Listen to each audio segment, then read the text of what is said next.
Oh,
uh, uh,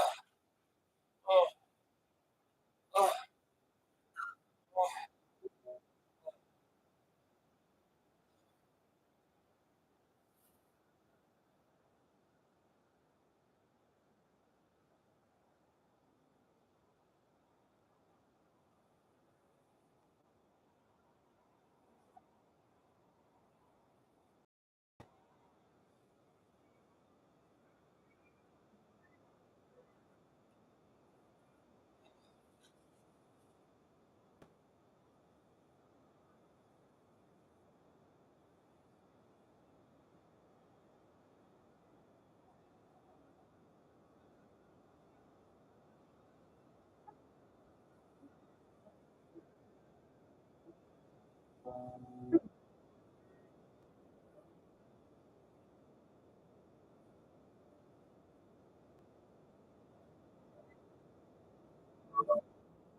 Så jag sa, okej, vad med det? Um,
Um,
ah,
Mm.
Oh,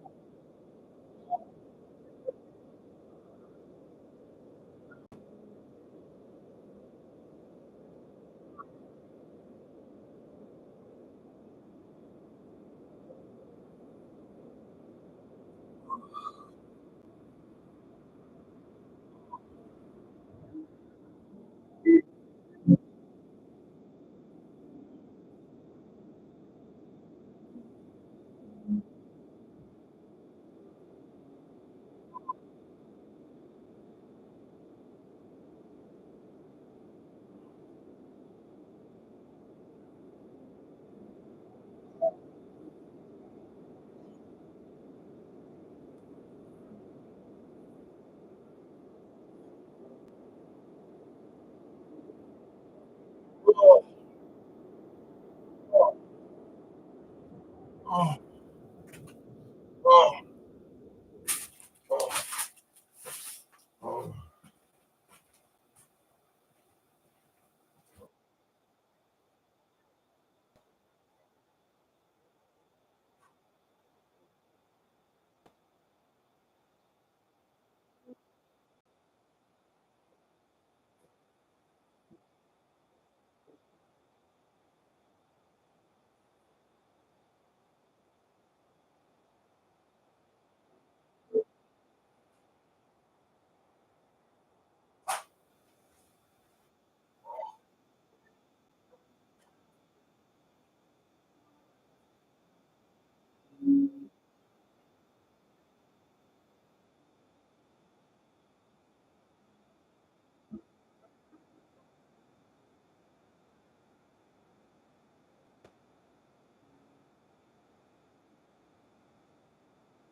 I've just resumed. How fucking long has this been blocked?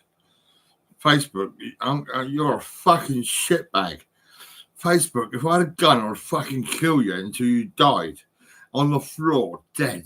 Yeah, I'd fucking kill you, you cunt. You bastards.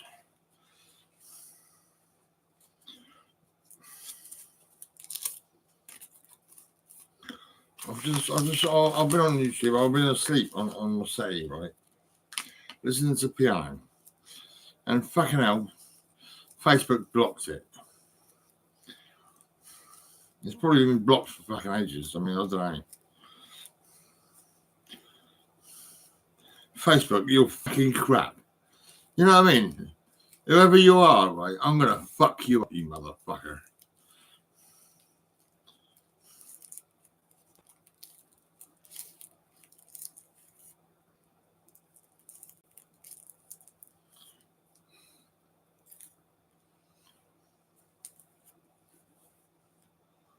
Oh. Fucking Facebook. Facebook, you're fucking crap. You're fucking crap. What can I say?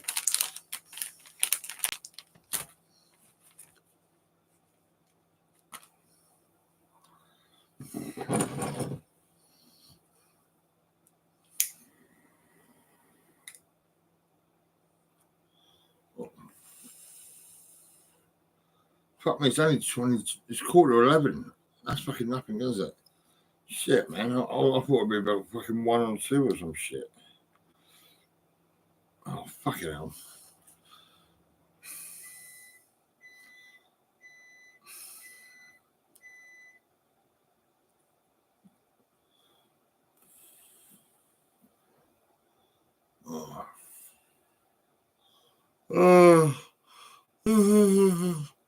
Yeah. My stomach's a bit fucked up. It's been fucked up all day today. It's been painful. It's been fucking like, oh my god, fuck's sake.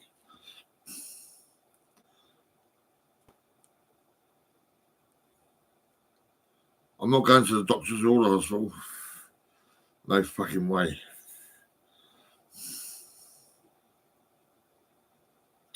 I can't stand the cunts, you know, they can fucking die.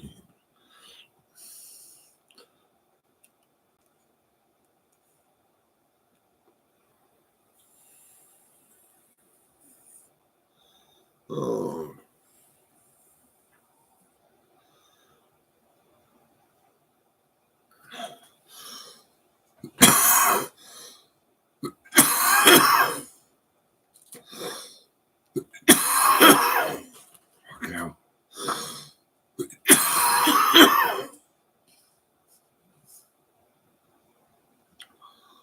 Oh. Oh. Oh. Oh.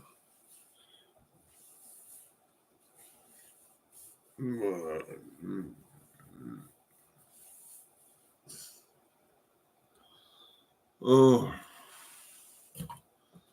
Oh. It certainly feels as bad as it ever has been in my experience. The COVID pandemic, industrial action, trying to see if we can cover as many things as we can with a dwindling number of staff. Waiting times have been getting longer and longer by the day. Wow. He needs a heart operation. That's another hospital.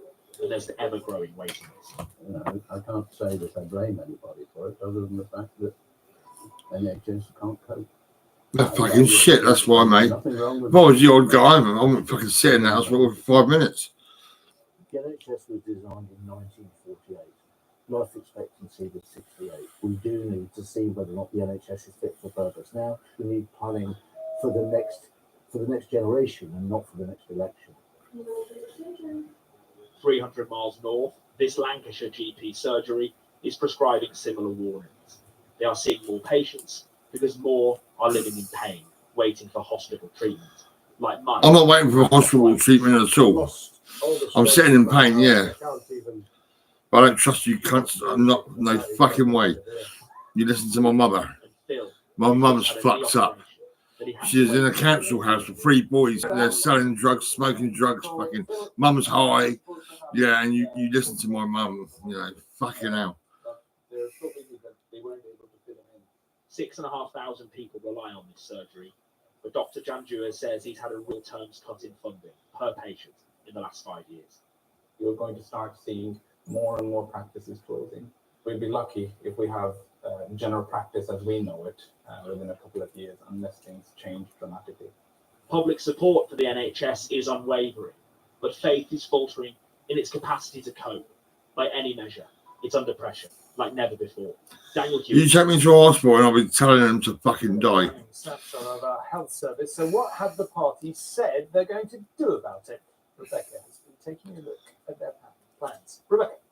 Yeah, I mean, public satisfaction with the NHS has fallen to its lowest level ever recorded. So, whichever. That's because you're party shit. wins You know what I mean? The this NHS election are fucking faces shit. huge challenges. They're so Health fucking is shit, a it's unbelievable. issue in the 4 nations of the UK. We're focusing on England because Westminster has responsibility for the NHS there.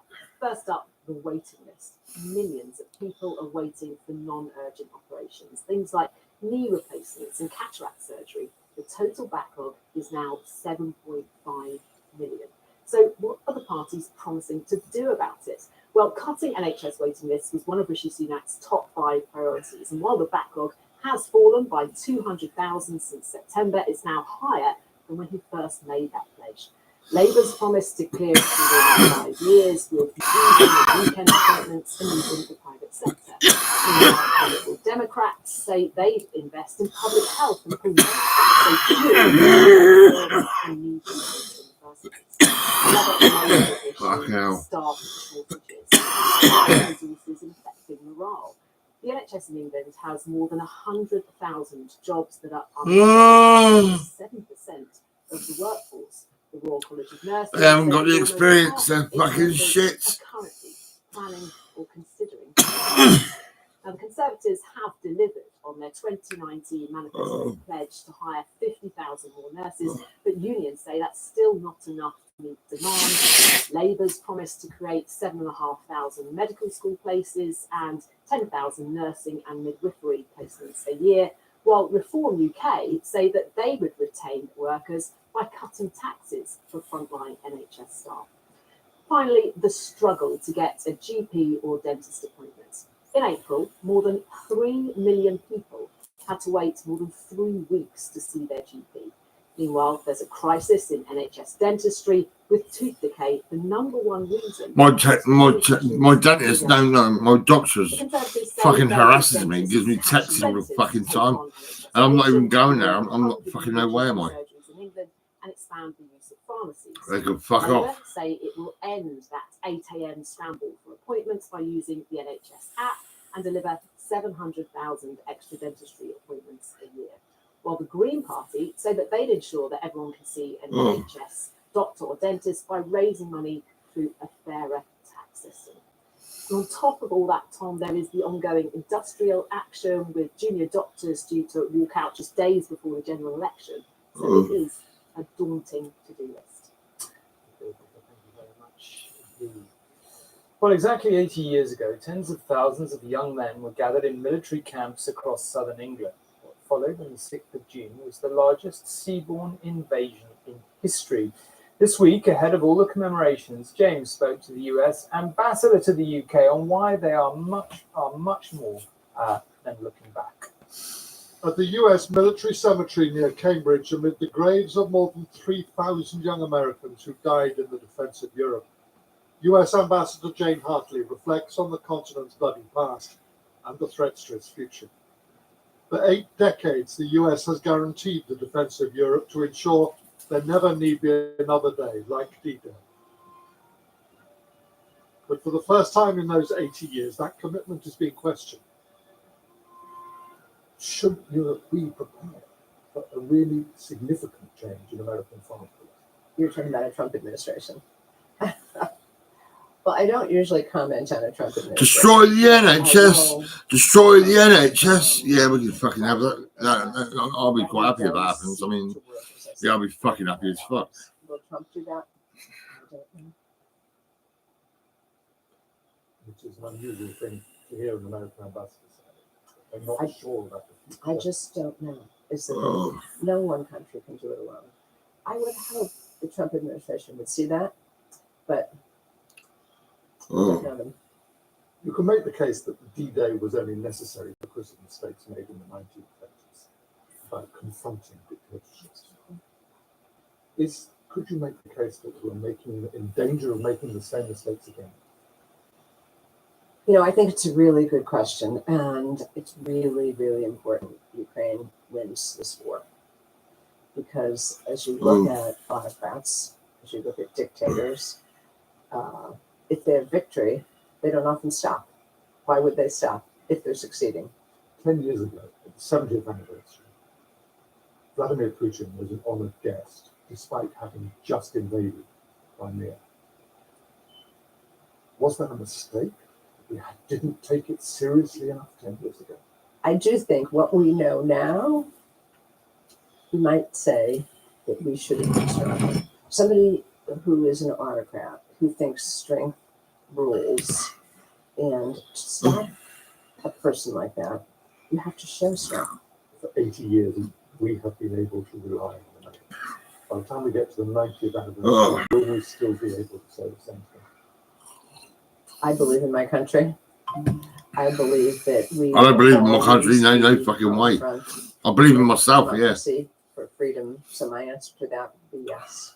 On a hill above Normandy's gold invasion beach stand the silhouettes of the fallen, a memorial to the day when Britain and America fought as one to liberate Europe. This year, more than ever, statues like these serve not just as a memorial for the past, but as a warning for the future. Rarely will a major D-Day anniversary have been so overshadowed by the idea that another major war in Europe is no longer unthinkable. James Mates, News at 10, Normandy. Finally tonight, in years to come, the specialist clinic bearing the name of Rob Burrow will be surely the rugby legend's greatest legacy. Indeed, it might even become the place where motor neurone disease is finally cured. That at least was the hope expressed by Rob's father today as he broke ground on the new building just a day after his son's sad passing. When Rob Burrow knew he wouldn't see today, he asked his family to be there for him. And so his dad, in grief and in pride, standing with Rob's consultant, dug the first piece of ground where a hospital dedicated to motor neuron disease will stand. Since his own diagnosis, Rob wanted one thing for the MND community: a cure. I wish we'd have got it before he passed. But we will get it for him and all the poor people and families suffering with MND. It's awful. Here too was former teammate Kevin Sinfield, there every step of Rob's MND journey. I think we all lose. I ain't got it. I'm not going to think about it. But it's very, very rare. You lose someone who's Oh, so special to so many different people. This 5'5" scrum half made a remarkable impact on the pitch. 8 Super League Grand Finals earned him the highest acclaim at Headingley. But in retirement, he gave the world beyond sport even more. He is Leeds, do you know what I mean? Just such a nice man off the pitch as well as an absolute titan on the pitch. It's still a huge shock and a very, very sad day.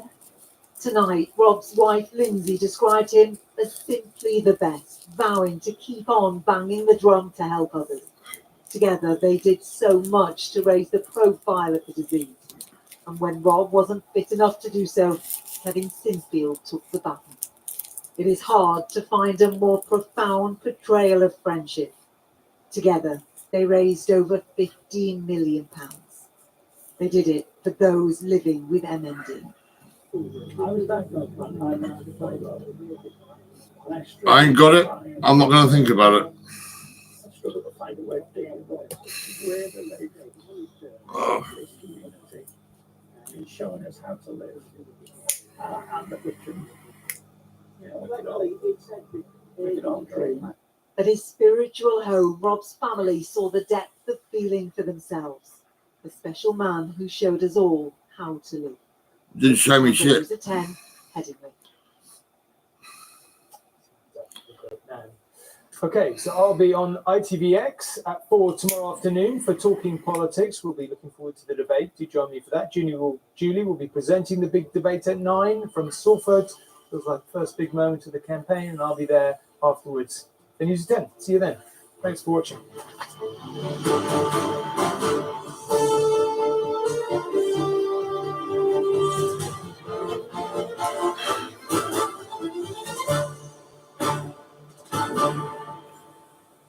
On Tuesday, a world exclusive interview with Stormy Daniels, the woman who took on Donald Trump and won. She reacts to the historic guilty verdict, her hush money, salacious testimony, and now whether she thinks Trump will be imprisoned or restored as leader of the free world. Tuesday from 6 on Good Morning Britain. I reckon Trump does his he's been a good man over the years. He's been human. He had a bit of fun with a woman.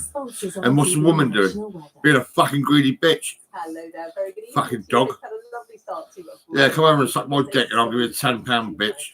Northern Ireland, and that rain, which is along frontal systems, is going to continue its journey east and then south as we move through Tuesday. But at least it does rattle through fairly quickly, brightens up quite nicely across Scotland and Northern Ireland during the second half of the day, although showers still coming and going.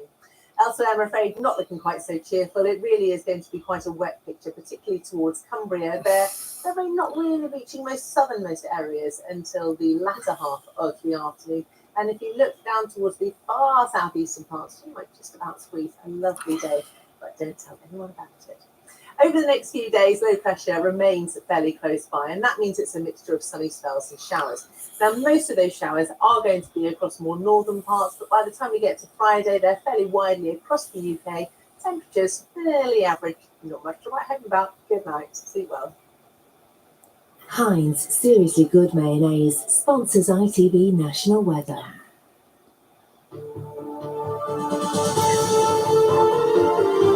Oh.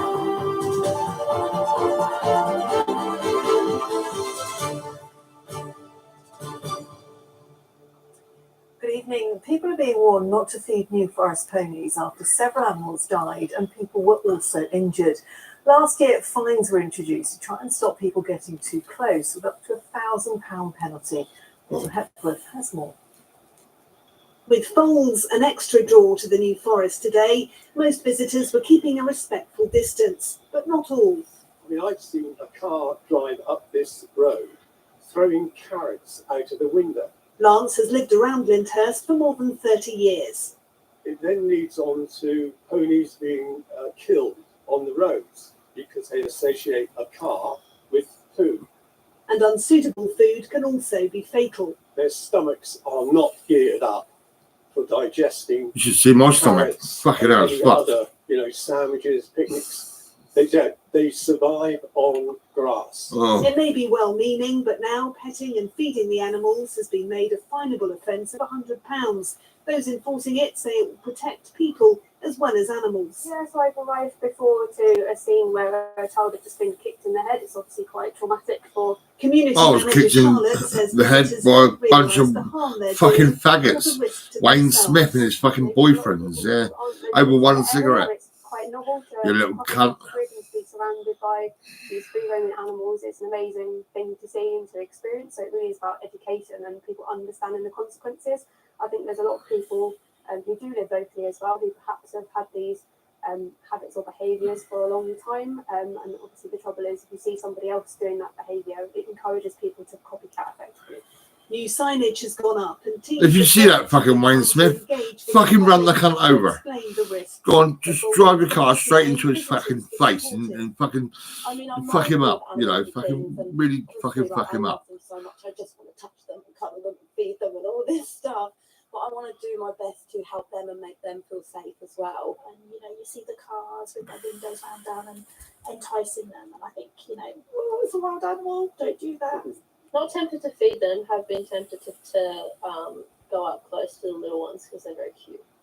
The authorities say fines are a last resort, but they'd much rather prevent distress to animals in the first place. Rachel Hepworth, ITV News, Lyndhurst.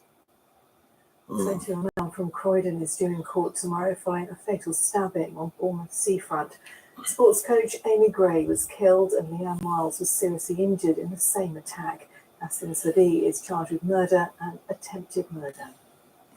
Meanwhile, a 70-year-old woman has appeared in court charged with murdering her husband. Andrew Rowland Stewart, who was also 70, was pronounced dead at the couple's home in Lavender Street in Brighton last week. Joanna Rowland Stewart did not enter a plea and appeared via video link from Lewes Prison. Now this week, we mark the 80th anniversary of D-Day. The main UK event is in Portsmouth on Wednesday, and King Charles will attend, along with many of the veterans involved in the Normandy landings. All are in their late 90s or even older. I don't care if I die today. Fucking, you know what I mean? I'll be fucking happy as fuck. Spotted the largest seaborne invasion. I'm in agony in my stomach. It's fucking crazy. But when we saw the guys come in, either drown because backs took them down too deep in deep water, and also being mowed down by machine guns. It wasn't made. I used to enjoy saying I'm the piano man. Well, I think that because I was a piano man. But I ended up walking around these fucking sections saying, I'm the fucking piano man, you motherfuckers. You know, fucking let me out, let me go home. I want to rest at home. Took fucking 18 years to get my freedom. Fucking hell, little bastards. And look what they did to liberate Europe, or the whole world, not Europe. Now, so to pay my respects to those who never returned. Yeah, well. Next night, there are calls I was an for army better cadet, I was. regulation of cleaning products. Cub Scout army cadet, yeah. Potentially harmful chemicals. In uniforms, all that. More aware of what we're using in Webster. There's no details. Oh. Since the pandemic, sales of cleaning products have increased, and so-called eco-friendly brands have been partly driving that demand. Mark Rix's business has expanded after starting off with just window cleaning, and he says the green products he's tried aren't as effective. Well, they smell nice. Adult social care is fucking shit. You phone them up, guaranteed every time you're going to be waiting an hour to get through. And when you do get through, they just take a note. They write it down on a bit of paper and they won't do fuck all, nothing. I've not heard of, I've got this new social worker, right? I've not seen her for fucking probably a month or longer. Researchers have been testing different Right? products. Her job is to fucking go out for a latte and fucking chat about life and everything. But no, she won't fucking do that, will she? No. Into the air. Some can be potentially harmful. They measured higher levels of chemicals. Julie Barsey, I respect you 100%. They can cause breathing problems. You know, you took me out for a meal, we had chats and all that. Eyes, nose, throat, and skin. In a lot of these products that are marketed as green, there's as many volatile organic chemicals in them. So these are the kind of chemicals that are released from the products on use and that give us that fragrance smell.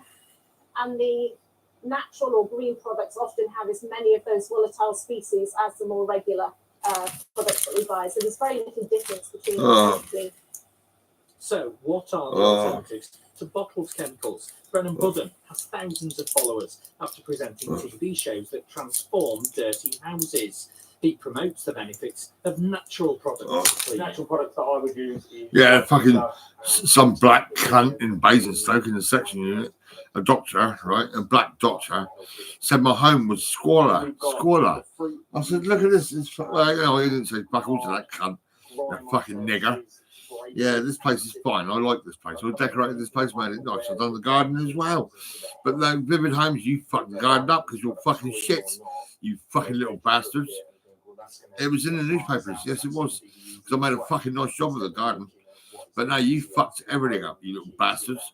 Even put my fishes in the bin, you little cunts. I mean, I want to fucking kill you. Manufactured cleaners, scientists say better labels are needed, and we need to read and understand them more. James Webster, ITV News. Funny, a teenage girl from Chichester has been selected for the Team GB water ski squad. A huge achievement for a 14-year-old, but she's pretty determined, as Sarah Gom found out. It's difficult to believe Willow Skipsey took up water skiing initially as a casual hobby just 18 months ago. And what began as an informal after-school pursuit has already taken her to the top of the sport. think I was in year 8 when it started, and it got like listed on the clubs that, oh, you can come and try water skiing. And I was like, oh, I really want to do that. So I signed up for it. I got in, so it's like a limited number of places. I'm so happy that I got in. And since I just loved it, and I just wanted to carry on doing it. At just 14 years of age, Willow juggles schoolwork with training and appears to do that Whoa. in ways similar to the way in which she glides across the water. I just always love being in the water, and I love like swimming or paddleboarding, all that sort of stuff. So doing something else that involved the water I could do all the time, which is so fun. I just love the feeling of actually getting up for the first time on the skis and just skiing around. It was really, really fun. Willow's introduction to the sport came thanks to the Chichester Free School's after-school activity programme. Beginning her journey at Chichester Water Ski, the teenager now trains at her club JB Ski in Surrey. And what did classmates think of this? Because you obviously went off in another direction, literally. Yeah, everyone was really supportive. I started doing it with my friend when I first joined the club, and then she stopped, but she's really supportive of me, everyone is. Clinching a coveted spot in the GB Water Ski squad is a testament to the speed at which Willow has progressed and opens up a world of competitive skiing. Sarah Gom, ITV News.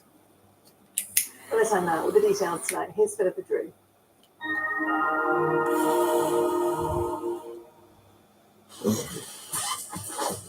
Whatever the weather, it always feels like home. Valent heat pumps and home is home. This is it. Meridian weather. Good evening. I hope you've had a lovely start to the new week. It certainly has been fairly quiet weather-wise, and really for much of the rest of the week, that's the way things will stay. A good deal of dry weather, some bright or sunny skies. Mostly dry. It will feel just a touch cooler than it's Yeah, that's right. So this is the setup through the next few days. High pressure still out towards the west there, but low pressure up towards the northeast. That will push some fronts our way, but I think as they run towards the high pressure, they shouldn't come to too much at all. Quite a bit of cloud. Hold on to that cloud cover as we head through this evening and tonight. As a result, it will keep the temperatures up, and for most of us, probably hovering in the low to mid-teens across the board. So tomorrow morning, a bit of a cloudy start, but mild, and then the bright or sunny spells will begin to come through. However, do make the most of them, because as we head through the afternoon, cloud will start to filter down from the northwest, and in association with a weak weather front, it will also produce some showers or perhaps some outbreaks of rain. But nevertheless, in the rest of the brightness, not feeling too bad. Highs around 20 degrees Celsius. So a little bit of rain late on tomorrow, then a return to something dry and brighter through the middle part of the week, a little cooler too. Valent heat pumps and boilers sponsor ITV Meridian weather. And that is all from us for tonight. We're back tomorrow morning with Good Morning Britain at 6. But for me and the team here tonight, thanks for your company. See you tomorrow. Good night.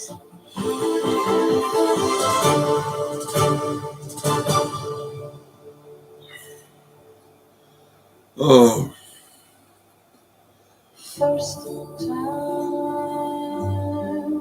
Oh, I took some fucking Neuropens, but they're stuck in my throat, for fuck's sake. Oh. Oh, what the fuck? Oh. Oh. Oh. Oh. Oh.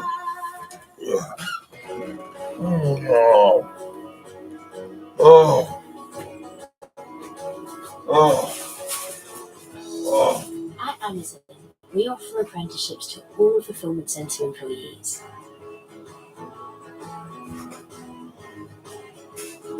So you can show her anything is possible.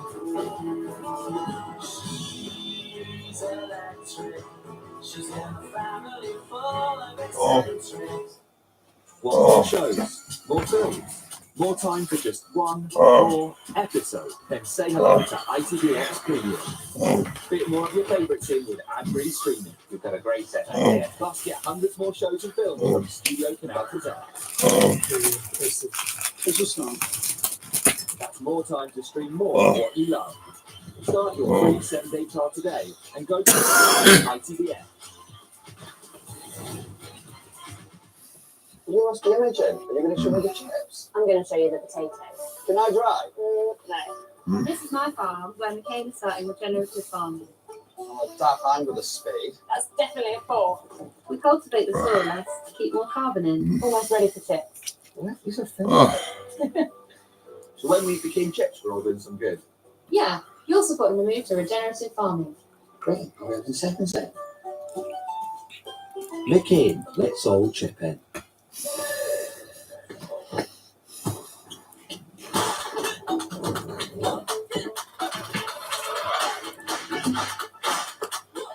Oh.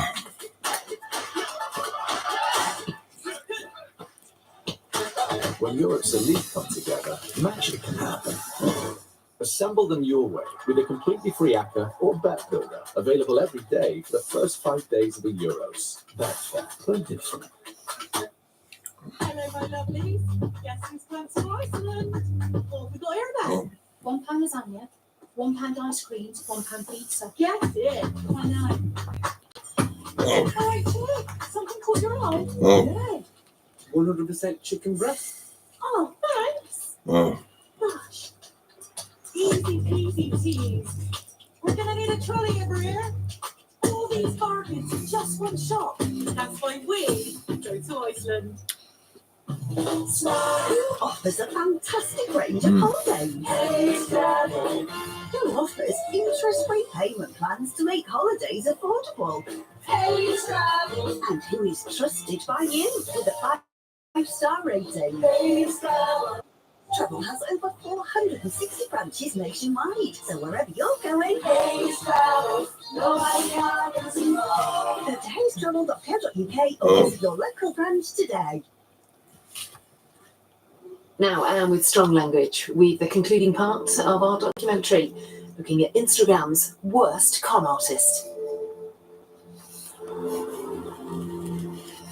Bill Gibson was an Australian blogger who wrote about being diagnosed with brain cancer. Fraudster Bill Gibson, cancer con woman Bill Gibson. Fake wellness blogger. Mel Gibson ya abrazado de Australia. Bill Gibson liked her followers. $1 million business offers Cinderella story. She claimed to have beaten terminal brain cancer using natural remedies and nutrition. A spectacular rise and fall in the age of the internet. She's made so much cash off it, it's disgusting. I just think that she's horrible and she deserves to pay for what she's done. I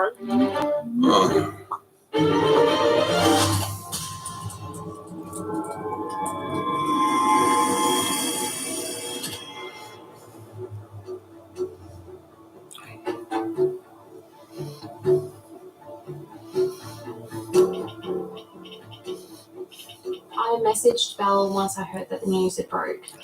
I just said to her, "Are you okay? What's happening? You know, just break your silence." And she just came back and stonewalled me basically and just said, "Police have been here. You know, they're worried about my safety. I've had death threats. You don't understand what it's like." In response, Belle went to ground. Suddenly, this person who was really out there and updating her profile and very much had a strong online presence just disappeared.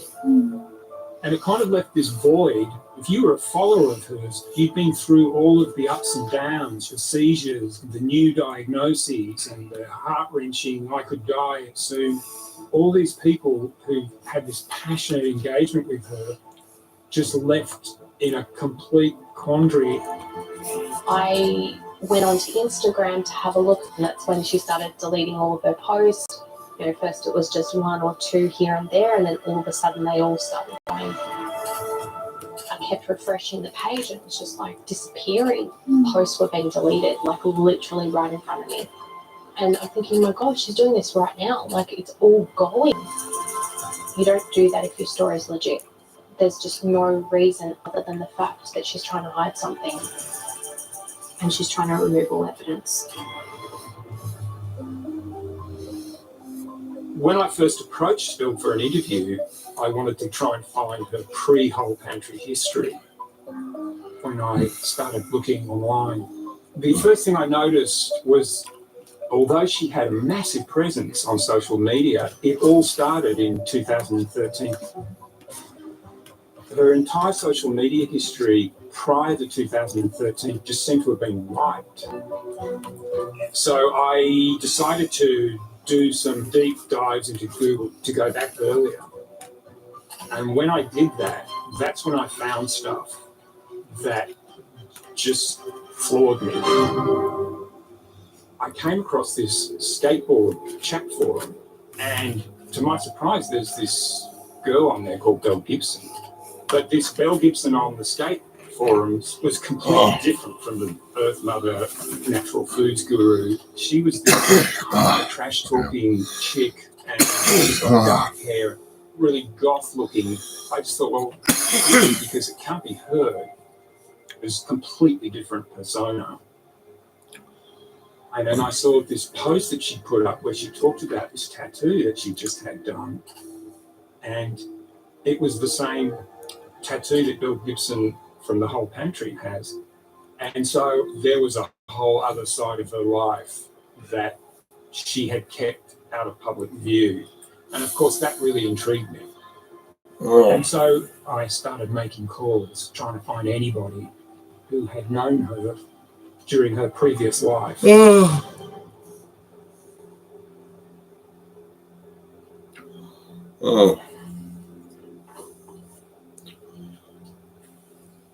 we were out one night in St Kilda and I'm pretty drunk and we both got matching tattoos. I first met Belle when I was 13 years old. She was older than me. Belle was very confident, outspoken, very sure of herself, and she had a personality that just drew you to her. Everyone wanted to be her friend. We were just out to have fun on most weekends, and a lot of it, which was good.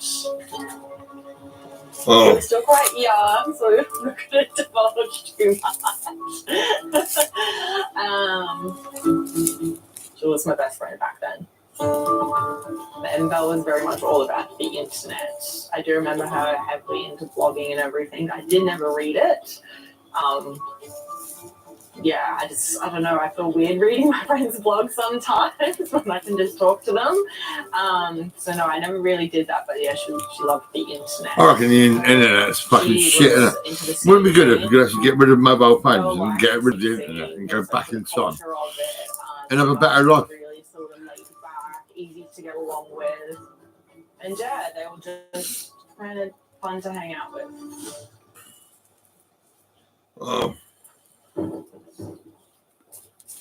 My name's Anthony.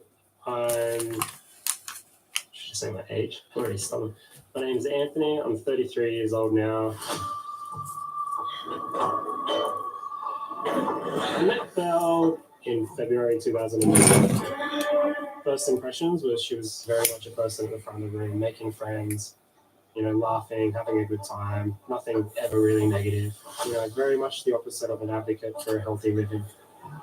She'd eat anything, drink anything, like a lot of fast food. You have beers, you have alcohol, you go to parties, you might drink all night and not eat at all.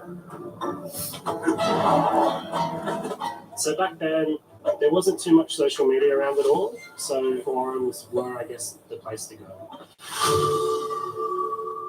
Belle, she was quite vocal on the forums. She spoke a lot about different health issues and things she had. Around mid-2009, she started to post crazy stories, I guess we can call them stories, about health things, and it was very hard to tell what was real and what wasn't. And there was a lot of people there that took her story very seriously. I come across this post from 2009, and she's telling all these guys that she's having heart surgery in Perth. And that's when really the penny dropped, because I thought, this isn't another incredibly dramatic, unlikely medical drama story that she spun about her apparently undergoing open heart surgery. Fucking on EastEnders, she can go on EastEnders, can't she? And be like that other prick, that fucking that guy is. My heart. Yeah, fucking what a wanker. If one of you charming men don't send me flowers, you're all dead. It just is total bullshit. Like, who? It's just, yeah, it's insane. I would have liked to think that she would have told me if she had a heart condition, seeing as we were friends, definitely.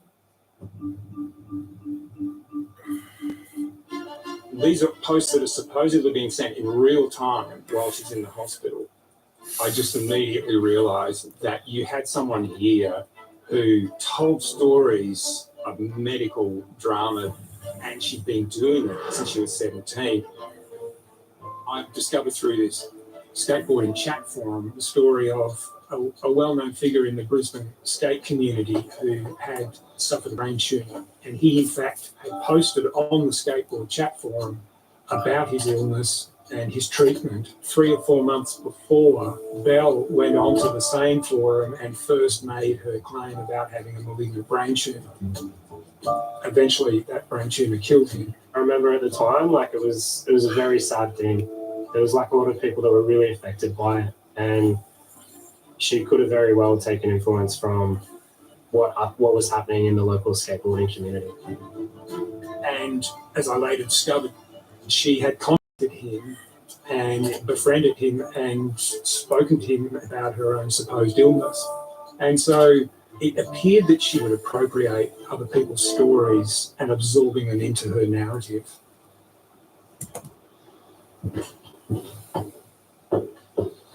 Oh. My name is Bryce Corbett. I was the news editor of the Australian Women's Weekly, the biggest selling magazine in Australia. When Richard's story hit the newsstands, every journalist in the country was hot on this story. Every journalist was desperate to reach out to do the first interview with Belle since she was we were determined to get her to speak the truth. Our chief reporter at the time was Claire Weaver, who has an amazing ability just to go down rabbit holes. So we knew that she'd be perfect for this. I got this message, and suddenly I had an interview with the person that it seemed like every journalist in the country was chasing. And everyone in the country wanted to hear from.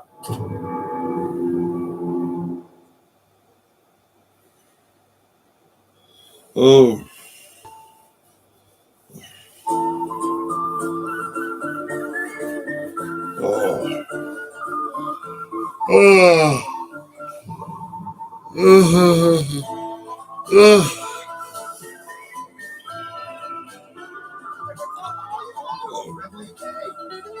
Car insurance sorted.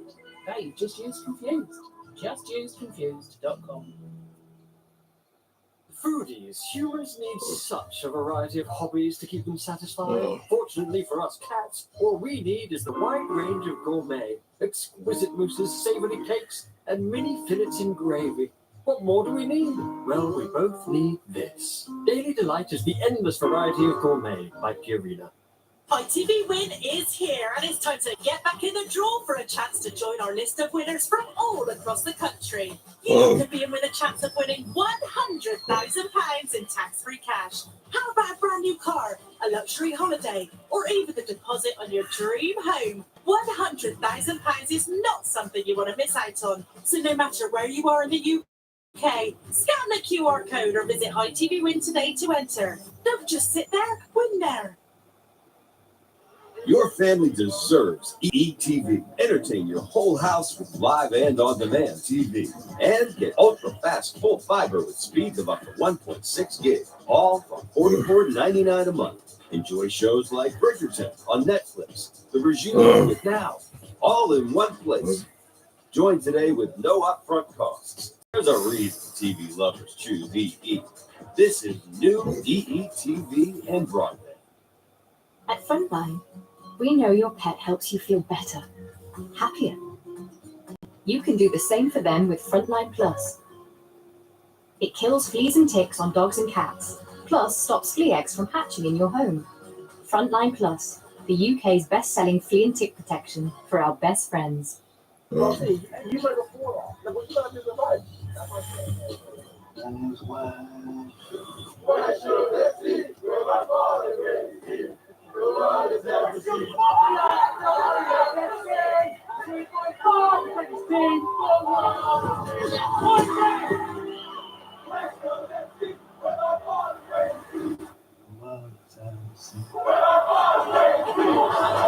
Belle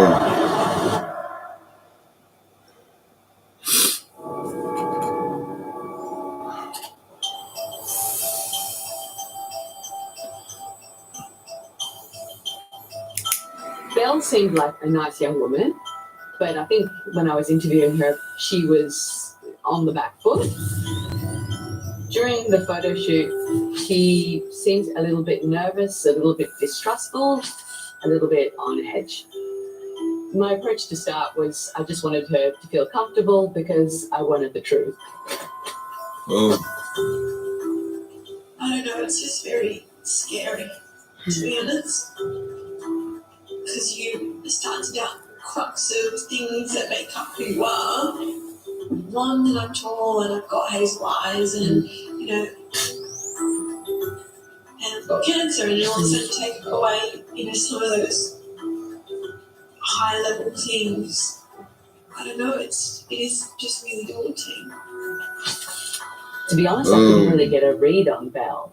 She doesn't answer a lot of questions, and she doesn't have good explanations for things. You know, really obvious gaps in her story. Starts And fucking hurting. she would go blank on things. So it was very frustrating. I don't actually remember really the detail or seeing a lot of that stuff. I know what was happening in my life during that time. These are my shorthand notes. But even going through these, I remember there was so much that was confusing and unclear. Here she says there were times growing up when our safety was at risk, but it was quite difficult to establish exactly why. It's hard because if I knew anybody was going to do what I have done, or I've not done, or what they think I might have done, I would have personally driven to their house and chaperone them to the hospital. You know, I'm really protective of people, especially those that need support. I would describe to people that it was like trying to nail jelly to a wall, because it became obvious that there were elements of truth to parts of her story, but they were all intermixed. It would have been a really easy story to write if Belle had just been the villain, the sociopath who had tricked all these people to get a lot of money, and then she'd been found out. But I got more of a sense that there was something going on. She was troubled. So a large part of her story was that she had, she'd come from a broken home, some sort of kind of Cinderella existence, doing all the cooking and cleaning. She told us that her mother had multiple sclerosis, and as a result, she had given up her childhood for the care of her brother and her mother. Belle gave the impression that she didn't have a relationship at all with any of her family members, and she refused to give us any details as they were excommunicated as far as Belle was concerned. So this is the May 2015 issue of the Australian Woman's Weekly. This is the first Belle Gibson story. We've got Belle Gibson, the girl who conned us all, here on the cover. Belle Gibson, my lifelong struggle with the truth. And this is Belle's first interview after her empire came crashing down, where she admits that she doesn't have brain cancer. It was the first time, possibly the only time, that she has admitted that none of her story was true. And that was explosive.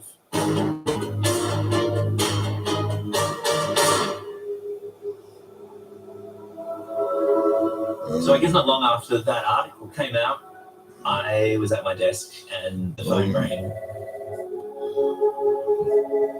I took the call and it was just like a verbal assault.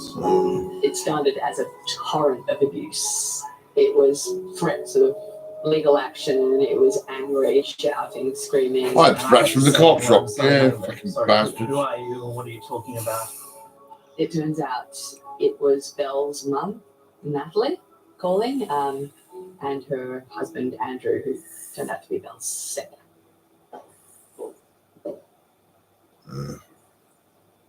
Yes, we saw the article featured in the Woman's Weekly about Belle. Yes. Yes, and that's what Natalie was ready to have her say after that.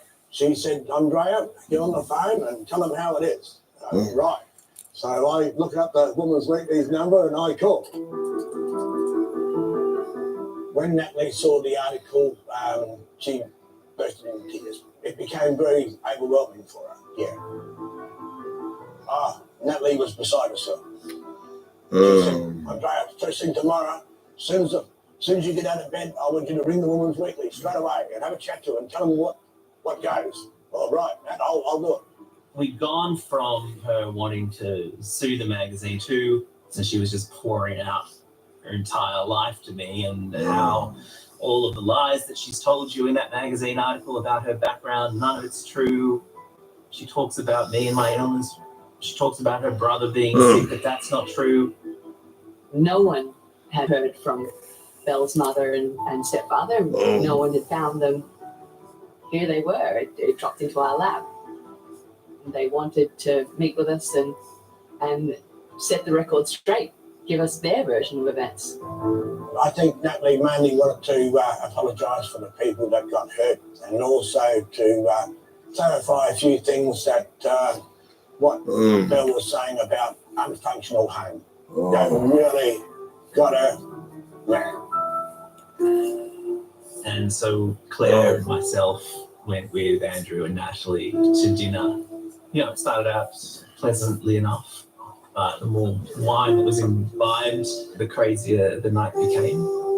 I was most interested in hearing about Belle's childhood and checking off the claims that she'd made about her upbringing.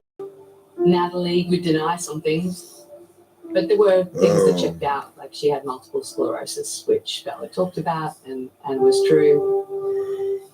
Natalie's story was that she had given Belle everything she possibly could growing up, but that she'd found her impossible to handle. After that, things had broken down. Natalie did struggle with parenting, definitely. She really lost control, I believe. What became quite clear was that hers probably had been quite and unconventional and probably quite a challenging childhood. And the truth to that part of her story was far murkier and actually quite troubling. I met Natalie around about June 2011. But her health became worse over a period of time, and eventually in 2017, Natalie passed away. I would say that they probably was very close in the early part, but there's always been issues in their relationship, yeah, and also with Nick and Bill.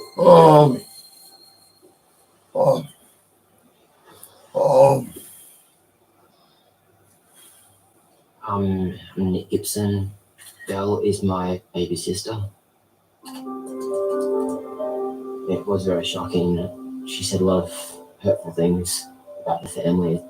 I'm not autistic. She made all that up because when I was growing up, I may have been a little bit slower, or I was a little bit shyer and quiet than usual, like a normal child would. But that's who I was. What she said about me and stuff about my mum. I felt pretty upset and angry.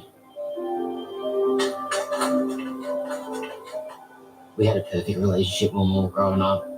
We were really close. We looked the same. We had the same hair color, you know, same figure. So for years, a lot of people thought we were twins, and we were like stuck like glue. We had a very strong bond.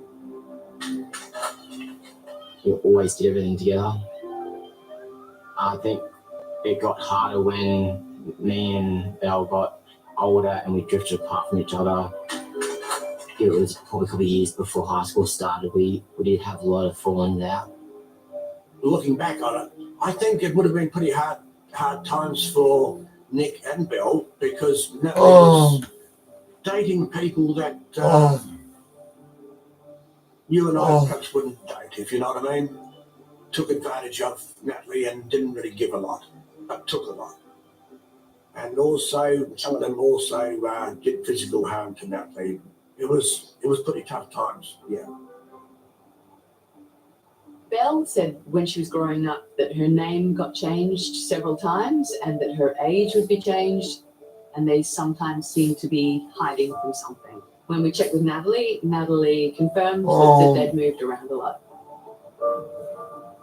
So when Belle was a bit younger, when we first met, there were things that she used to tell us and talk to us about that just didn't make sense, where she was in the witness protection program.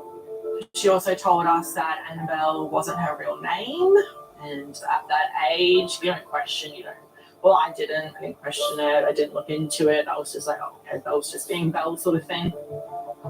Belle and your mom, what was their relationship like? It was on and off for a long time. Like their relationship wasn't the best. I'll be honest. It was a lot to do with a lot of money, mainly just whatever teenage girls wanted, like makeup and go to the movies and whatever. But the minute Mum turned around to Belle and said, "Sorry, we don't have that kind of money," Belle will get all offensive and really upset about it and take it out of Mum. I didn't like the way Mum was being treated as well. It was really, not nice at all. Belle can be very aggressive and very violent with her words. It wasn't pleasant at all. It was very hard on myself and my mum. Eventually, Bill moved out of home. It was a pretty young age. I'm probably thinking around 13 to 15.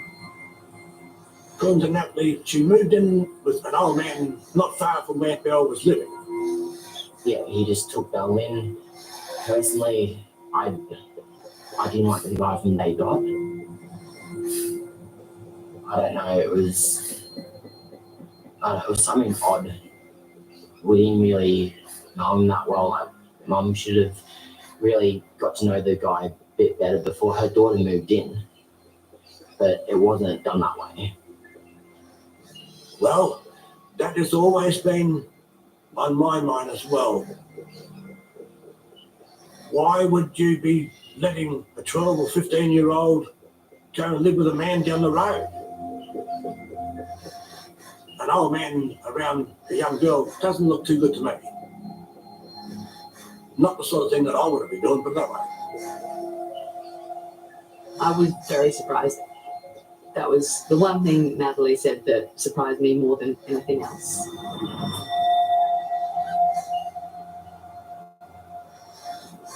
After the news stories appeared, the word leaked out that Belle was looking to do a TV interview. So there was a bidding war going on, and the word was that 60 Minutes had won it. It turns out that they paid her $75,000 to do that interview. And so this was going to be the first time that you saw her explaining herself on television after her exposure. She seemed to think that she could go on television and redeem herself, that she could do it in her own words, and this was an opportunity for her. Claire, during the course of the interviews that she did with Belle, said it's just a very bad idea on every level. Don't do it. To have taken money to tell her story after she had ripped off so many people, it was just the ultimate insult. It was a silly, silly thing for her to do. So sure enough, she did it. I'm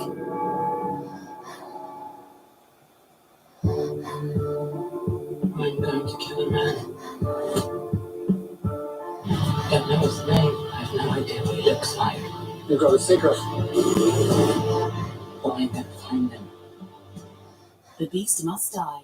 Stream all episodes now on ITVX.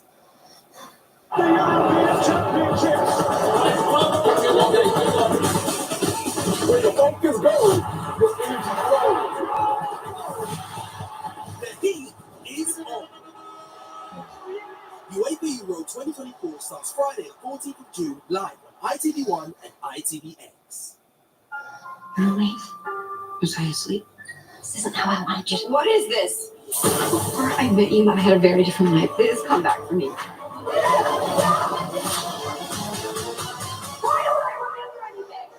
New Orphan Black Echoes. Stream free on ITVX.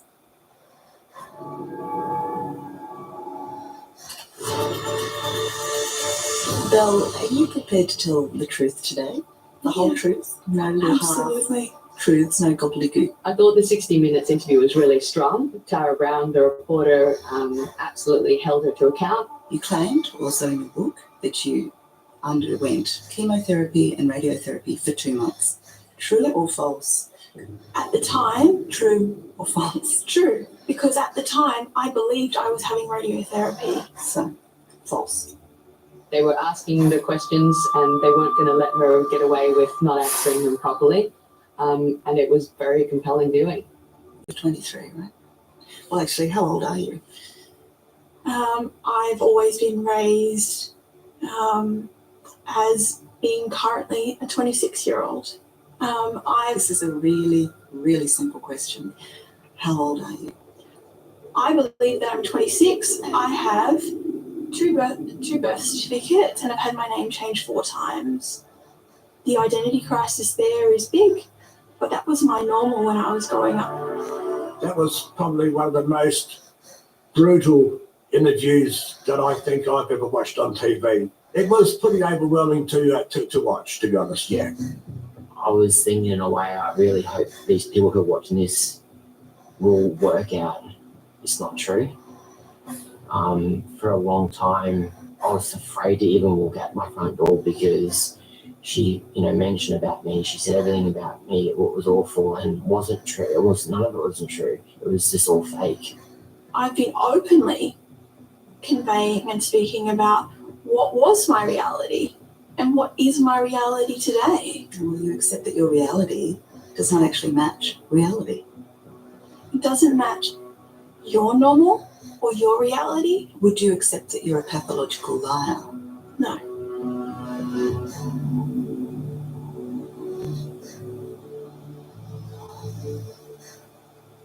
I think the most interesting thing is who doesn't like to hear a story about people, about understanding behaviour.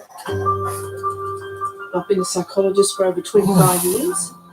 I think it's fascinating hearing and trying to understand why do people lie. Pathological lying is someone who's really lost touch with reality and has immersed themselves in a story that they really believe. Often, the lies have become their reality. Part of lying is to create a life that they didn't have, to be cared for, to be loved, to create an image or a personhood that they otherwise wouldn't be able to experience. It boosts their ego, it boosts their internal needs to be loved and accepted, and it perpetuates the lies. There might be a little element of truth in their stories that they create, and so it's really difficult for them to then distinguish even further between truth and fantasy. And if the audience is accepting and believing, well, off we go. It's like a great big, tumbleweed getting bigger and bigger in the desert as their lives take on a whole life of their own. He comes to your home and he does some tests on you? He does. What sort of tests? It was a box, a machine with lights on the front, and that machine was apparently German technology. There's two metal pads, one that goes below the chair and one that goes behind your back, and then that measures what I believe or remember to be frequencies. And what was the results? Belle was still insisting that she had honestly believed she had brain cancer and that there had been this doctor early on, Dr. Mark Johns, who had diagnosed her with brain cancer, and then subsequently another practitioner called Phil who had told her her cancer had spread, and that she genuinely believed this to be the case. Given the nature of everything Belle had told us and some surprising things being true, I really hunted hard for Mark Johns. He certainly wasn't a medical doctor, he wasn't registered. We couldn't find trace of even an alternative health practitioner called Mark Johns. Who's Michael? He's not a doctor, we can drop the doctor bit. Phil was an alternative health practitioner who did treat them. He existed, and it was another example of something I found to be surprising in this Alice in Wonderland tale. I mean, 2009 was a really bad year for you, wasn't it? You had 3 heart operations, you suffered 2 cardiac arrests, you died twice on the operating table, you had a stroke, and you were diagnosed with an inoperable brain tumour and given 4 months to live. Correct. It was like seeing a different person. Like she'd gone from this well-rounded, well-spoken, intelligent woman that was like kind of untouchable to like an idiot. So after the 60 Minutes interview, I mean, there was no coming back from that. It was a spectacular own goal on her part because she just came across as shifty and somebody with a very, very loose relationship with the truth. The reaction was huge. She was public enemy number 1. So there was a lot of vitriol and people hated her. I was gobsmacked. I was just in shock. How could this be real? How could someone go to that level of deceit? You know, there were people who came out of the woodwork who talked about their own cancer journeys and how they had been sucked in by Belle. How could you possibly betray these people who were at their most vulnerable? It's devastating. Honestly, it's devastating. Like, I just think about anyone who had cancer and listened to her and maybe didn't make it. Sorry, getting a bit emotional. Sorry. I think they wanted her to be held to account. What she did was awful, and I absolutely think that anyone who does what she did should be held to account. But at the same time, I didn't think it was necessarily fair that she was just being this kind of witch on the stake. There was more to the story than that. There's also shared accountability because there were plenty of people who came along for the ride, and there would have been countless opportunities for Belle's story to be picked up and potentially found out earlier.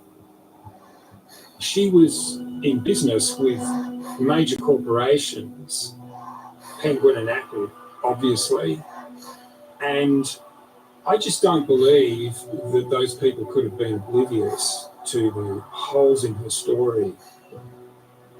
And I think if you look at the media training video that Penguin did with her around the time of the book's publication, I think it's quite clear that they had concerns about the veracity of what she was saying, but they were kind of in too deep at that point. We want to rehearse some questions with you, so you're feeling completely, ready for whatever. So the Penguin press video showed rehearsals of Belle giving interviews. Because you are the success story at the moment. You're journalists do. They want to start scratching. Well, they already are. Yeah, exactly. And we're concerned about that. Well, that's what the publicist at Apple also said. It's like, what story do you want to be? When this video emerged, it showed Belle answering questions not in a very convincing manner. And we call it functional zonation because it's like more of a commitment to going, we want to create actual change rather than just going, here's some money, we're turning our back on it now. I think that you really need to get your story straight about the charities. Yeah. Okay, they can go there with that. They can go there. Yeah. She didn't present as a young woman with brain cancer who was taking her condition very seriously. You've said that the cancer is now in your blood and your spleen and your brain and your uterus and your liver. That's really, it's serious now, isn't it? Yeah. At no point did anybody go, but hang on, is the story true? Because the entire story is underpinned by this idea that you cured or at least delayed the inevitable with respect to your brain cancer by drinking green juices. It was irresistible. At a certain point, the adults in the room should have stepped in and said, hang on a minute, this doesn't stack up. It's just, you don't just believe somebody when they tell you something. Like, if you're going to publish someone, you need to have facts behind you, and it just doesn't look like anyone did that. There would have been countless opportunities for Belle's story to be picked up and and potentially found out earlier. A lot of people were involved in publishing that book and devising the app and being involved in the business have never spoken about it. They cashed in on the story of a young girl's cancer without engaging in due diligence. It was an enormous crisis for both of those organisations. Apple and Penguin just left her there to cop the brunt of this phenomenon that she had created. People felt really ripped off and really angry, and they wanted her to go to jail. They wanted their money back, a refund for anything of hers that they bought, whether it was the book or the app. And as pressure grew and the story continued to grow, it was clear they needed to take action. And there were people who were baying for blood. There was this deep sense of hurt, a deep sense that there needed to be retribution and there needed to be a reckoning. Welcome to the Fortune Hotel. Find the money and keep hold of it. Where 10 pairs will lie. I don't trust that guy. Cheat What's in your case? Nothing. and steal We want our case back. for the chance to win a fortune. I want to say something. I don't want to hear it. Love this drama. You can't trust anyone at the Fortune Hotel. Stream the full series now on ITVX. Death entered the world through sin. I am going to kill a man. Who are you? I know his name. I know what he looks like. Guilt is an atonement. It's self-indulgence. What is happening? I'm being afraid.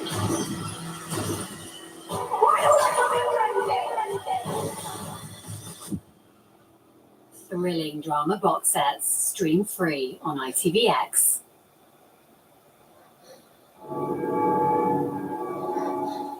That self-cured miracle woman, Belle Gibson, is still making waves, and not of a good variety. The latest family hit by the cancer cures are, in quotes, cancer cures, of course, are the parents of a 7-year-old boy, Joshua Schwartz. He's terminally ill, really terminally ill, from brain cancer, and Penny and Wolfgang Schwartz now think that Belle befriended them so she could steal Joshua's symptoms and claim they're her own.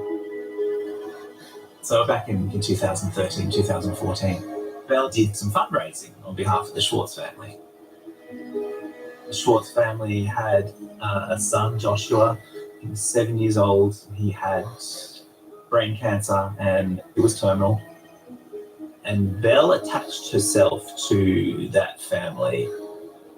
So this post is about a little boy who's got brain cancer, like Belle, allegedly. She says it's the same type of brain tumor.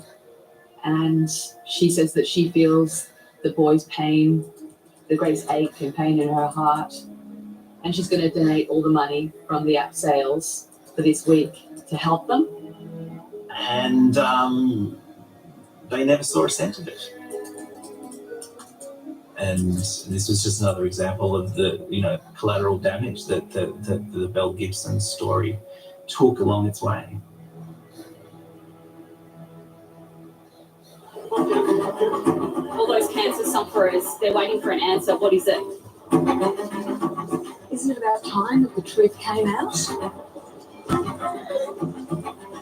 So she did find herself subject to a civil lawsuit because she had represented she was going to give X amount of dollars to this charity and X amount to that charity.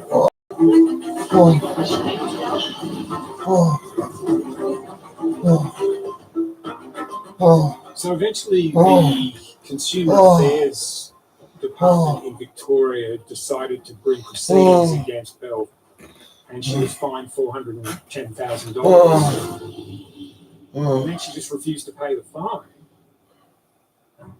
And I just think this fueled the anger of a lot of people that not only had she never really been brought to account, but she kind of just ignored the whole thing and just seemed to be snubbing the whole process and just refusing to even engage with it.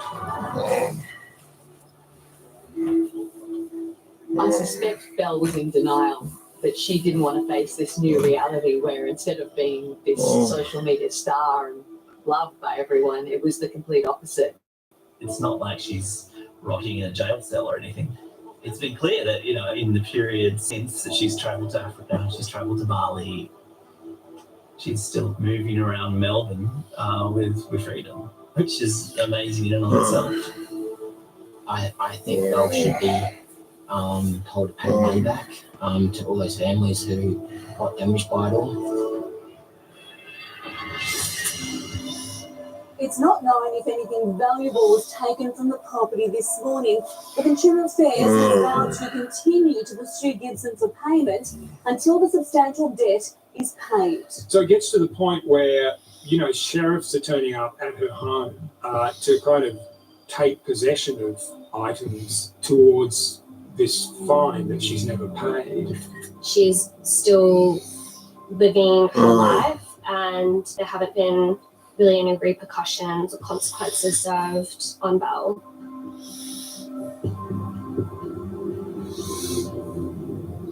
So everything was relatively quiet with Belle. She went back to ground and we forgot about her.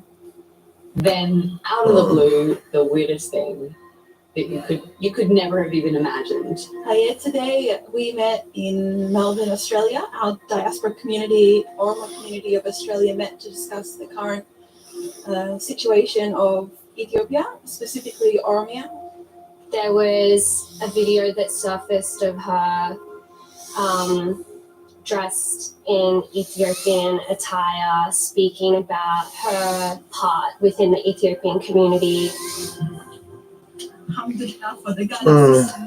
She pops up and she's been going to meetings and calling herself Sabontu and speaking in sort of broken Ethiopian dialect of some kind. Conduct yourself with some safu. Hold yourself. Don't make it worse for our people at this time. Defend yourselves and defend your honor, defend your identity. We also discussed looking forward to the future and doing a Forsha, a community grouping to raise large amounts of money for the ongoing support of Oromia and Jawar Mohammed. She's also doing fundraising for them. And I don't know, like if I was fundraising for a project, Belle Gibson is probably not the first person I'd have on my team. It's really bizarre. So I honestly don't know what's next. They're shocked, of course, to find out who she is, and she ends up, by all reports, being rejected by that community. The last conversations I had with her, I became to realise that Belle was pretty sad and depressed person also. There's no winners here. I mean, it's hurt a lot of people, and also I feel that it's also ruined Belle's life for the rest of her life also. She is a very intelligent young lady, honestly, and you know, she could really went places instead of actually ruining her life. Yeah, she definitely could have been successful if she didn't lie. Like, she was a great cook. There's no questions about that. You can still release a cookbook. You don't have to lie about being sick to get you there. Yeah, I think in another world, in another universe, she probably would have been a really, really good CEO. You've got to be a little bit pathological to run a business and to run it successfully. And I think she certainly ticks the boxes in that respect. She honestly thought that she was changing the world. I wish she apologized. Yeah, especially to people like myself and, you know, other cancer survivors that like took a book like the Bible. Like, you know, you played with a really vulnerable community and you profited off a really vulnerable community. That's the worst part about what you did. I don't think there's punishment that would be sufficient in what she's done. I don't understand how she's been able to get away with it.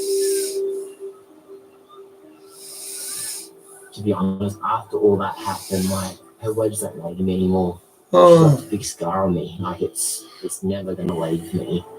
She's never going to be forgiven by me, and that's the truth. You know, I will always love her. Why did you do it? Please explain. I'm here. You know, talk to me. I'm here to listen.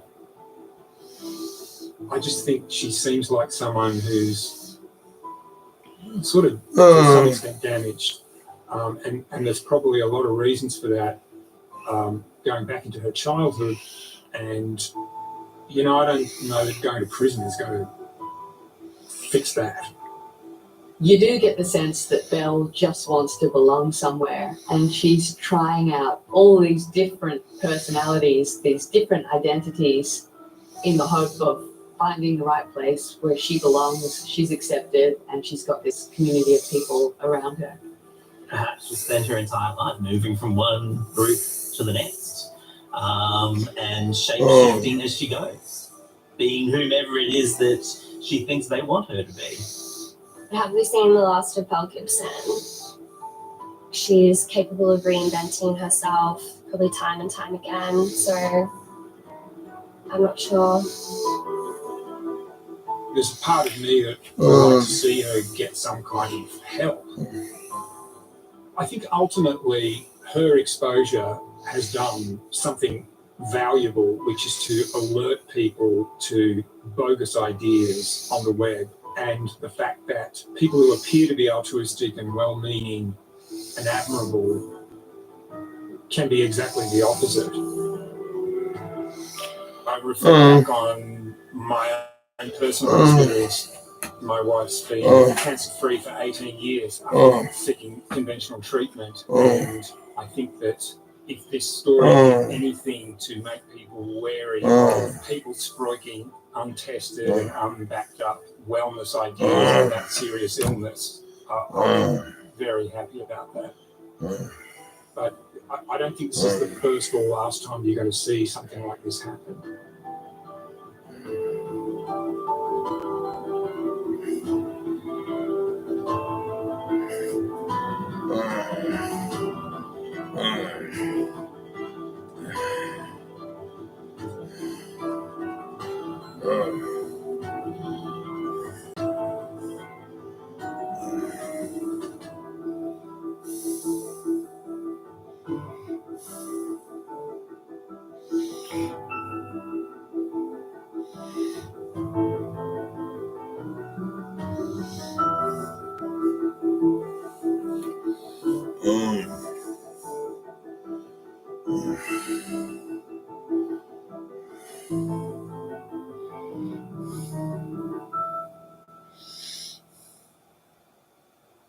Great stories start with a little spark, a breath of fresh air that can take you away.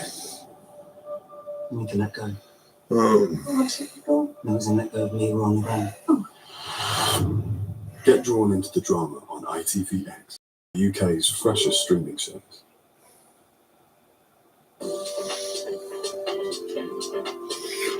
Because I'll get it's about my stomach's fucked.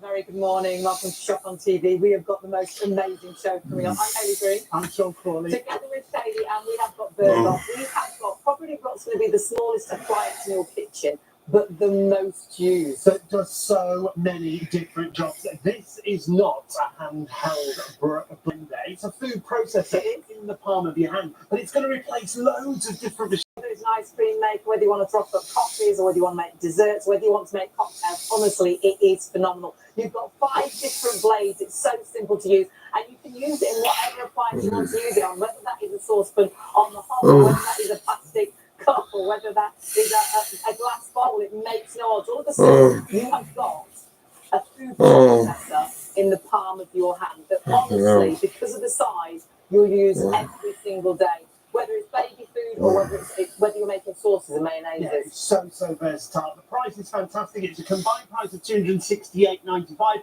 Forget about that. It comes down to $149.99. We're also going to include a complimentary wet and dry grinder that you can use for things like spices.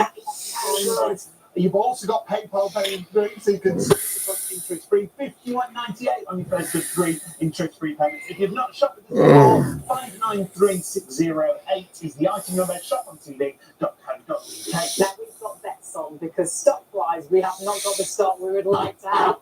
And we are saying possibly that this could go, I would say possibly within the first hour. We don't know. Obviously, we don't know how busy we're going to be, but we are starting just after midnight. When you see this fully in action, I know every kitchen should grab one of these. To order, it's so easy to either order on the phone, but do check out the website, shopontv.co.uk. On the website, you'll not only see our Berghoff, and of course, this is a food processor, but you will see 4 other great items that are available in the We've show. got the super stretch lids. They're fantastic in the kitchen, replacing cling film and tin foil. We've got a fantastic Merlin vacuum. That is so good. It's not just a handheld, it's also an upright vacuum. It's $57.99, so it's a brilliant price if you want to go for the Merlin. We've got a mop on the show, which is also brand new to us here at Shop on TV if you want to go for the mop. And there's the mop that we've got for you. That's a brilliant price. We worked with that just the other day. If you want to go for the mop, there's the details on the screen. It's $34. We can't believe the price of that. It's £34. Honestly, it's the only mop I know that separates the clean water from the dirty water. It dries the mop pad just brilliantly, so you can dry the floor really quickly and really easy. Comes with 2 heads, they're washable as well. And honestly, I would say price-wise, phenomenal value for money, but then you split the cost with PayPal Pay. I think again that is something that every should have. So 528240 is your item number. Please do not miss out on the stock that we've got of that. That is incredible. Just $13.32 on your first of 3 payments with PayPal Pay 3. But tonight's show, whilst we have it in stock, is all about Berghoff. This is not a stick blender. It's a hand processor in the palm of your hand. With all the accessories included. Tells back on the screen. And don't forget how it comes. It comes with a stand. In the stand, you've got all your blades. There's 5 different blades as well. So whether you're chopping or whether you're chopping, you can use this for meats as well. Chopping up meats is absolutely phenomenal. It is so versatile. You've got a mincing blade, a beating blade. You've got an all-purpose blade there, a whipping blade as well, a milk dropping blade. You've got the mixing cup, and of course, on top of all of that, the real extra, which you won't get elsewhere within the bundle, is your wet and dry grinder, which again you are just going to find so handy. There's just so much to say. There's so much to see. There's loads of demonstrations coming up in just a moment with the man himself, Mr. Mike Say. Let's take a look at those 5 blades that we just talked about. This is the incredible Berghoff X5 Pro handheld food processor. Not only is it probably the best blender you'll ever use, but it also replaces many other machines in your kitchen. A soup maker, an ice cream maker, a blender, a chocolatier, a food processor, a smoothie maker, a whisk, even a stand mixer. It will beat, blend, mix, whisk, and you can use it in any container. No need to take your food to the processor. Take your processor to the food. The amazing vortex principle of the X5 Pro allows you to turn any container into a food processor. A beaker, a jug, a bowl, even a hot pan on the hob. It will turn skim milk to the consistency of cream to make the perfect low-fat dessert in seconds. You'll be able to make your own fresh mayonnaise in less than 30 seconds. You can mix cakes, make the perfect mashed potato, make ice cream, or blend fruit and vegetables for the perfect smoothie. You can even make peanut butter from nothing but peanuts. This incredible machine is a must for any kitchen. It takes up no space and it can be stored anywhere. The Berghoff X5 Pro is light, easy to use, and it keeps you in full control at the touch of a button. It's stylish and it's powerful. The Berghoff X5 Pro has 5 different ways to cover every job. the mincing blade, Oh. the pita blade, the all-purpose blade, Oh. the whipping blade, and the Oh. belt are all titanium tipped for strength and come with a full 10-year warranty. Take your cooking to another level with the amazing Berghoff X5 Pro handheld food processor. Absolutely love it. Every kitchen should have one, and honestly, it'll be the smallest appliance in your kitchen, but it will be the one you use the most. How you like? All right, Haley. That's really good. We Mm. are super excited about this. It's such an amazing product. Show us the The thing is, it's actually a food processor. If you think about a handheld food processor, this will do all your jobs that all your big machines will do. I've got some pictures I'll show you in a second, but let me just start with something very quickly. This here is water and coffee power. I'm just going to show you the power of the machine. I'm using the 8 blade, which I'll explain the blade in a second. I'm just going to go on low speed. Now, I'm using a plastic cup here, and all I'm doing is going on low speed. Now, think about this, folks. This is water and coffee powder. Now, water and coffee powder, what I'm doing is I'm putting air. That's amazing. Souffles, your sponges, your egg whites for meringues, Yorkshire puddings. Do you know what?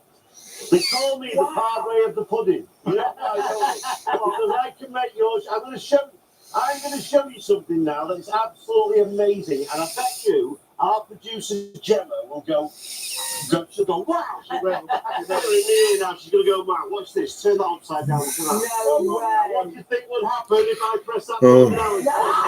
Watch this. 18,000 reps, folks, upside down. Have you ever seen a machine like this before? Now, don't do that at home, whatever you do, but this is going around 18,000 reps. That's water and coffee powder. Look, it's mixing up down. That is amazing. So that wasn't just water. That's just water. And some coffee powder. I'm going to show you the skim milk in it. Amazing. So think the desserts you could make and things like that. That's incredible. Absolutely. What you could do with that, what you can do with it is you could do it in a jug. I'll show you later on. We'll do it in a jug. We'll put some ice in it to make a frappuccino. Oh. Do it with milk as well. I mean, I'll show you. The reason why I do that, folks, is because if you think about when you've got like Yorkshire puddings or cake mixes, anything you want to put air into, that's what this will do. And the great thing about this machine, I've just got some pictures here just to show you, Haley. You can hold these. The glamorous assistant. The glamorous assistant. What we can put right on the back. It's a game. Now, if you think about these, that's a whisk blend, right? Now, we've got a plate that will do exactly what that will do. This one here is, that's a grinder. That's a coffee grinder. You can grind coffee. I'll show you how to do that as well. This here is a chocolate, I call it a chocolatier. You know what I'm Oh, yes. So we've got the frothing thing for that as well. Brilliant. We can do that. And think about the prices of these. This milk frother, I bought one of these for about 70 quid. Yes, for that one. And all it does is just that. It only does that. That's it. This one here, this is a blender. So you've got a jug blender as well. This will do exactly the same thing as a jug blender. You've got like a smoothie maker. This will do exactly the same thing. Well, a smoothie maker and a jug blender are the same anyway. Now this one here. No way. Now, I've got to tell you, it's not going to make coffee, but all you need to do exactly the same as that. Make those coffee. Yeah, is a kettle. Machine. Yeah. You can do exactly the same. Yeah. And of course a blender as well. This is a blender. It'll do that job as well. Look at all these machines it does. An ice cream maker. Ice cream maker. I'll show you how to make ice cream as well, folks. Absolutely brilliant. Yes. Yeah, whether that's onions, garlic, or just simple like that. You can use this every day of the week, can't you? Absolutely, yes. All these machines, this will check, and obviously the stand mixer. Now the only difference with the stand mixer, obviously with a stand mixer, you can switch it on and leave it. With this one, you can't. Obviously, it's in your hand, so if there are slight limitations, it's not going to do exactly the same. But these are quite big, so you never leave these out, do you? So then it's a hassle to get them out, or a hassle to clean them. Whereas yours is. It's small, it's out, and you're using it instantly. This is a good one. A soup maker. Oh, no way. A soup maker. Electric kettle. All it is an electric kettle with a blended blade. Yeah. That's all. Yeah. You pay 100 quid for it. So you burn. Yeah, I've got coffee soups. Yeah. Absolutely. And then you've got your Pretty cool. chopper as well, and that's it.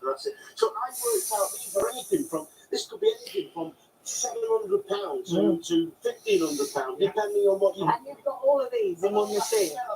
Amazing. Think about if you think about a machine and that's got a bowl. So if I said, look, if I put that bowl there, now you think about this. this is a stand mixer. There was a stand here. You need a great stand there, and you have if I put that in the bowl, it'll make a job. So why do you want a big stand mixer? You don't need it, and I'm going to show you the cake mixer. So can you virtually use that in anything? Could I use that in anything you a like? sauce on the hob? You can, yes. And you just use a plastic cup. Absolutely, I'm going to show you in plastic cups. The only reason I do plastic cups is when we're doing this, I can throw it away easy. You'd think it would damage something like that, but the blade doesn't hit the bottom, does it? No, this is so clever. That one here is the only machine on the market that's got the silicon base. Anything else like this. Now you see lots of blenders, folks. They all look the same. You know, when you look at a blender, you think, oh, it looks the same. This is why we have to demonstrate it. You know, it's a bit like when you look at me and think of George Clooney. All the time. As soon as we saw you, absolutely. No one said George was coming in. We said, I didn't know he did a blender. That's right. Now watch this, folks. We're going to do this very quickly. What? On the blade there, you'll see a line. That line is a vortex. Watch this. It draws the liquid inwards. So you can use this in any time. Wow. Look at that. That's a tornado effect. And that means it doesn't splash. No, it doesn't. Because when I've used whisks and things, it's all over the kitchen and it's all over you, so it's not going to splash, which is brilliant. Exactly. That's why you can use it in any type of container. Great. Now, it comes with blades. Let me just show you the blades first, then we'll get on to a few demonstrations, folks. But whatever you do, don't miss out on this one because it's a machine. Now, the easiest way to remember this is very simple.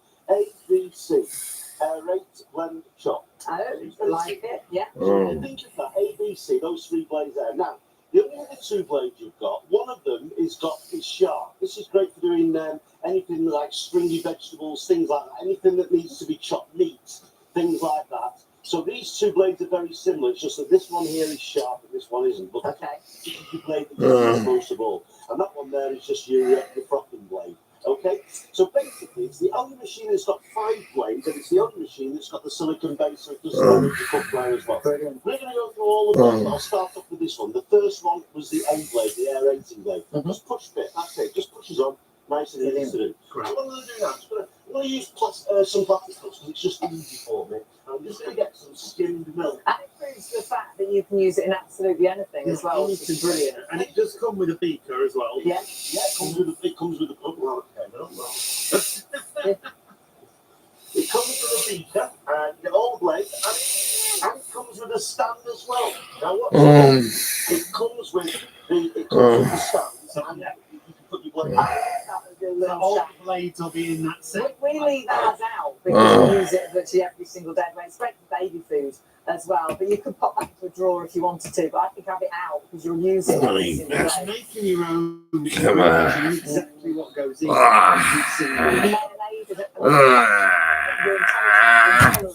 Oh, yes. Got you, motherfucker. Fucking hell. You want to get them to eat the same as what you want. That's a fucking big chunk of nail. Now on one side of my fucking toe, and it's fucking crazy.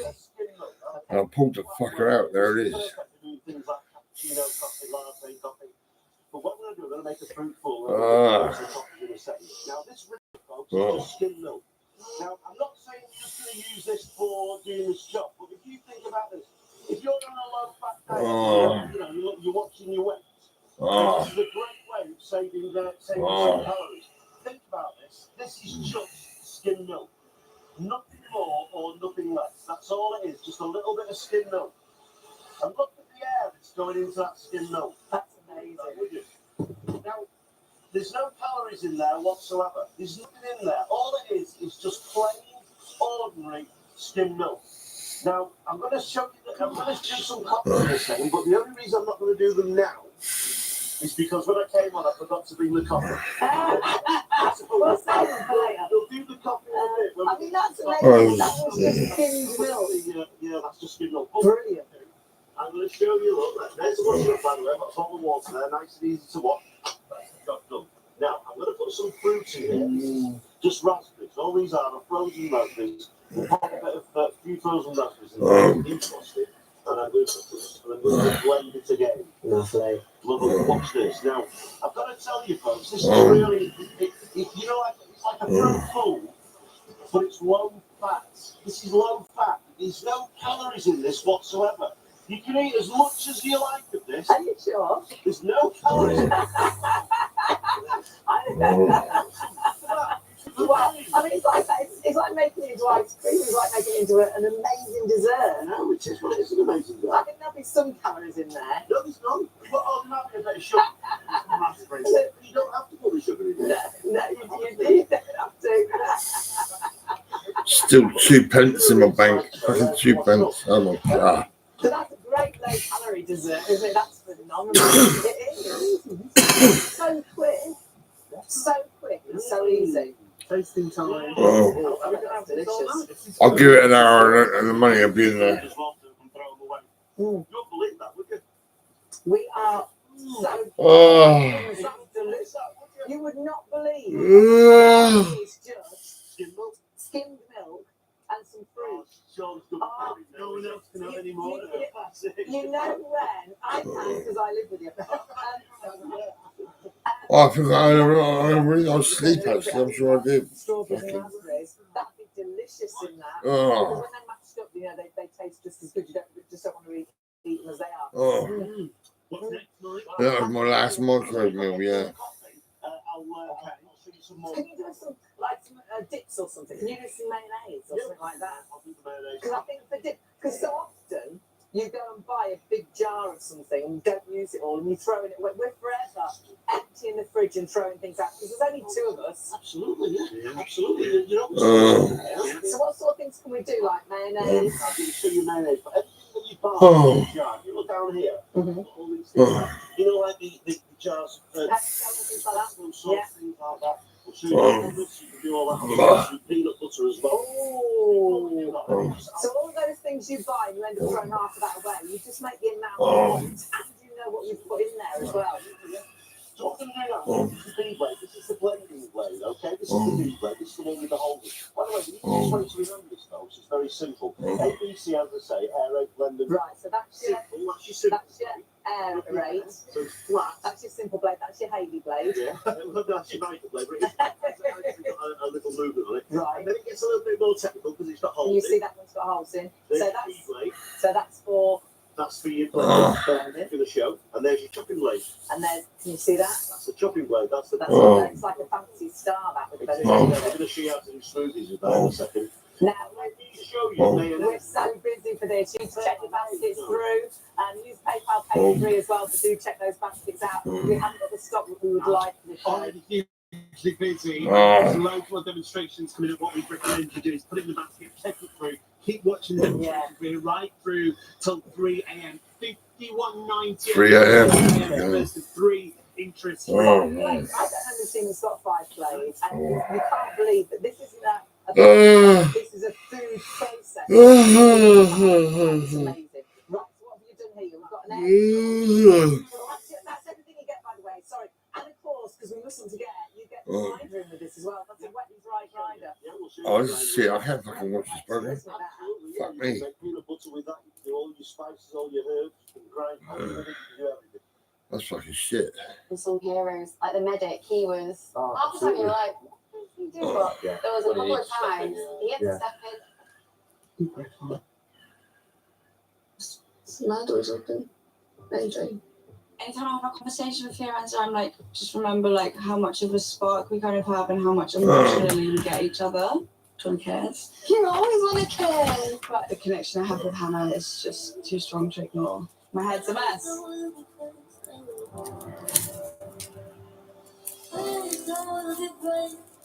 Amy, do you want to kiss one of these girls? On one hand, I have Fee, who's been with me through my journey from the start. We have this undeniable, emotional connection.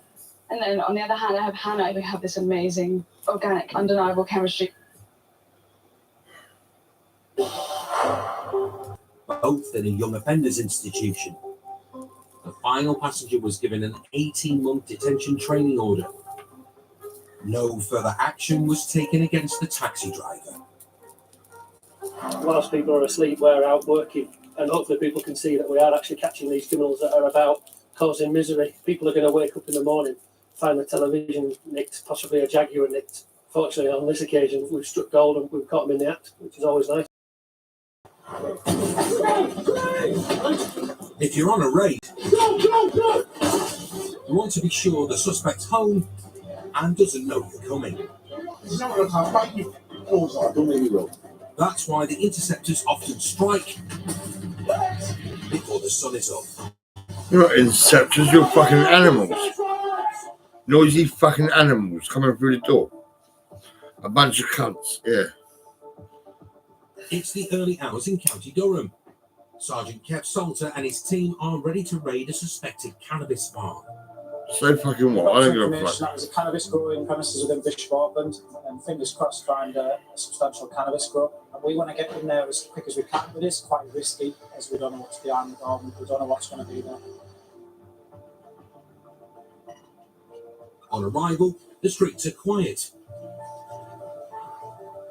But someone's about to get a loud and unwelcome alarm call.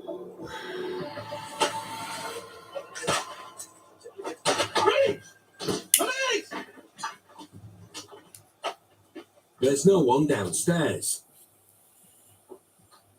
But upstairs, Is anyone else in the house? along with a strong aroma of skunk, they've got a bleary-eyed suspect. Just going to handcuff you at the front at the moment, all right? I'll tell you what, when they do legalise weed in cannabis, it's going to be funny because these fucking shitty police officers, we're going to take the piss out of them. That's what we're going to do. Fucking right. Little bastards. It appears the plants have already been harvested, with a generous scattering of skunk now drying out, making it ready to smoke. It's a sophisticated and expensive growing setup, and the interceptors are taking the lot. He's going to lose everything. He's going to pay thousands to even buy all the equipment to set it up, and obviously a lot will be coming with us, so he'll lose a substantial amount of money. It's an excellent result. It's a good find. The door the cops smashed in earlier will need a bit of attention. Kev finds a chilling reminder why they employ these aggressive tactics. When you say you never know what's behind the door, it's hammers, new names. The confiscated skunk amounted to 350 grams, which could have a street value of around £3,500. The drugs and the growing kit were destroyed. The bloke in the house later admitted to growing the skunk, but as it was only for personal use, he was ordered to complete an educational course for 4 months. My brother went round to that lady next door, Kim Dayton. He said, do you want to grow this weed in your house? And fucking, she wouldn't grow it in my mum's house, no. It had to be thought, Kim Dayton, when I had 5 kids. Mark, you're a fucking drug dealer, man. You weed to that house and fucking, well, I was helping that family. And Kim, she said, yeah, okay, we'll do that. We'll grow the weed in the house. 9 plants growing and all that. A drunken clubber puts up a fight. They give me out. And a dodgy driver kicks off.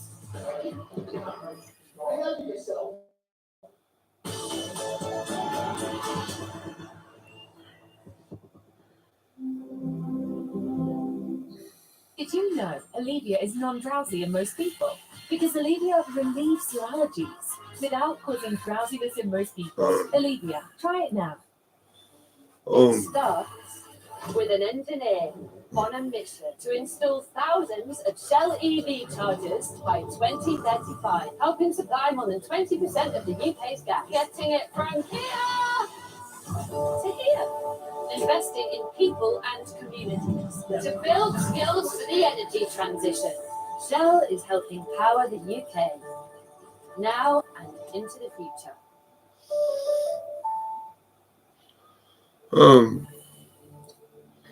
Well, I'm a cup of tea, I think. I wish I had some weed because it'd be nice to fucking taste of tobacco. Just fucking get you down, man. I'm like, fuck it out.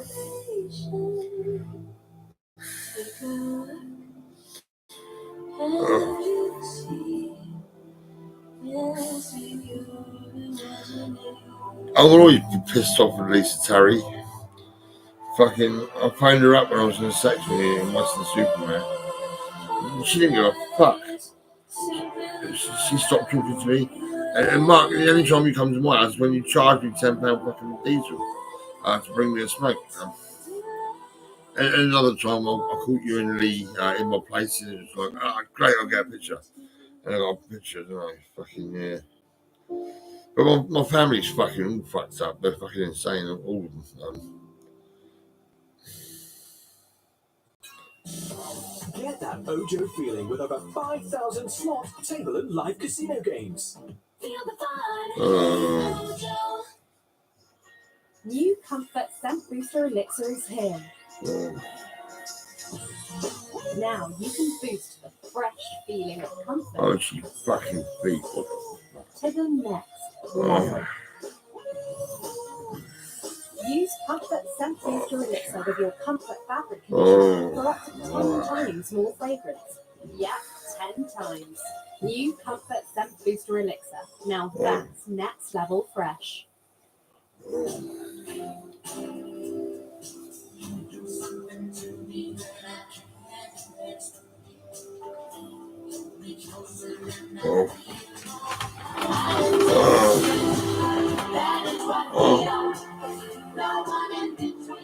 Dairy and oats, destined to be together.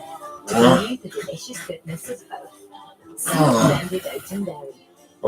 Delicious dairy love affair.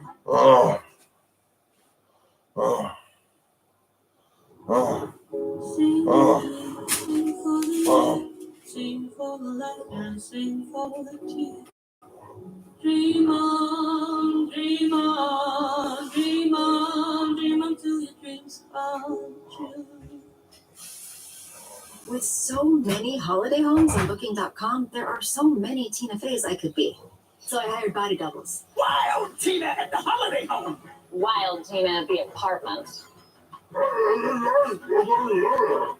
Oh, Tina. Booking.com, Booking.yeah. There's retirement homes, and then there's retirement homes. Welcome to my world. From fine art to fine dining and entertainment on tap. You get what you paid for, $17,000 a month. The world's most luxurious retirement homes. Sunday at 8 on Channel 5 and My 5. Play Ojo Live Casino sponsors late nights on Channel 5.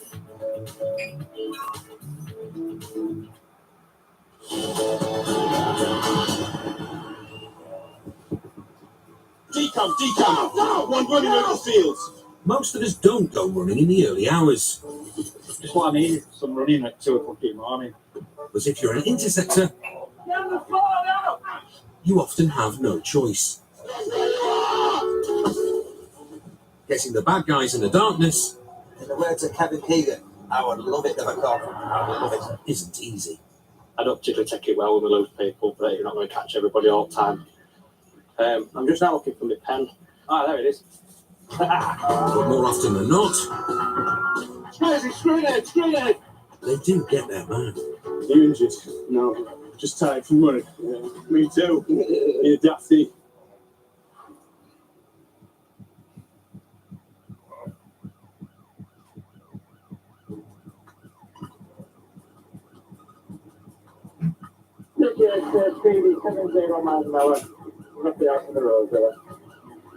It's 4 in the morning, and an interceptor unit is behind a blue VW, which is failing to stop. Yeah, 5 now, right. Onto Leeds Road, still 60 miles an hour. Interceptors Andy Howarth and Bob Hoyle are racing to assist.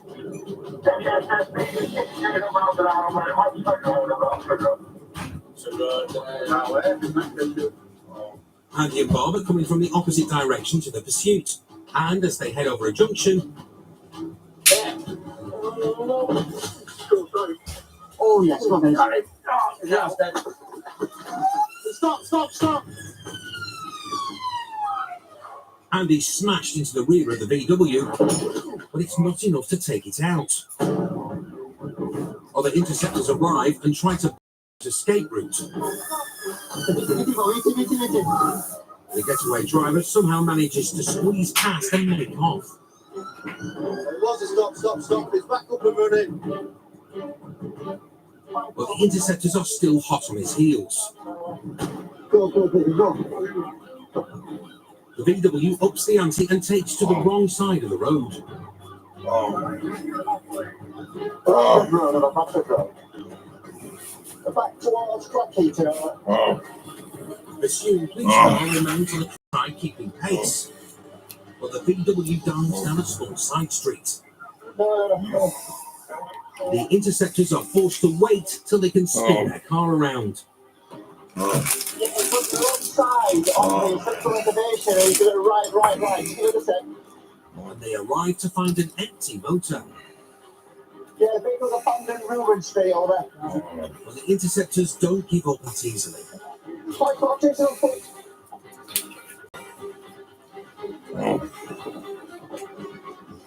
The suspect has had a head start, but this officer has a nose for sniffing out hideaways. And he spots someone lurking in the bushes. I'll take it here. Come forward now. Face down. I've got the driver. Right, I'll ride you back. Dawn's now broken, and a search of the car shed some light on why he was so keen to get away. In the vehicle, there's also a face covering and a baseball cap, and there's some tools. For some reason, some rocks. I don't know if they're going to throw them through some patio windows somewhere. There's a barricade that's been located. As a result, at the end of the day, there's 2 people off the road out there breaking into people's houses this evening. So we were potentially preventing some crime. The driver was later convicted of dangerous driving. He was sent to prison for 13 months, disqualified from driving for 2 years and 2 weeks, and was ordered to pay a victim surcharge of £140. He wasn't charged in relation to any other offences. No further action was taken against the passenger. Looking after clubbers and drinkers making their way home is a big part of policing in the early hours. And while the majority of them tend to be in good spirits, there's always the odd one wanting to cause a problem. Too much drink, too much drugs, and people start falling out. And it's around about this time of night that we start seeing people transition from happy drunks to nasty drunks. This morning in Cheshire, interceptors Rich Pecker Woodward and Alice Jones have been alerted to a fight in a taxi queue by CCTV operators in Nantwich.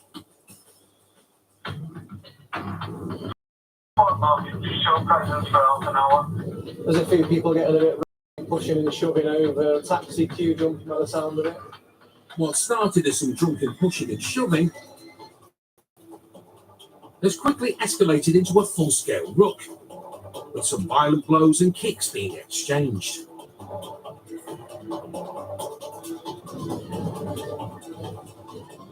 Pecker and Alice are just minutes away. Generally a bit of noise stops people from fighting.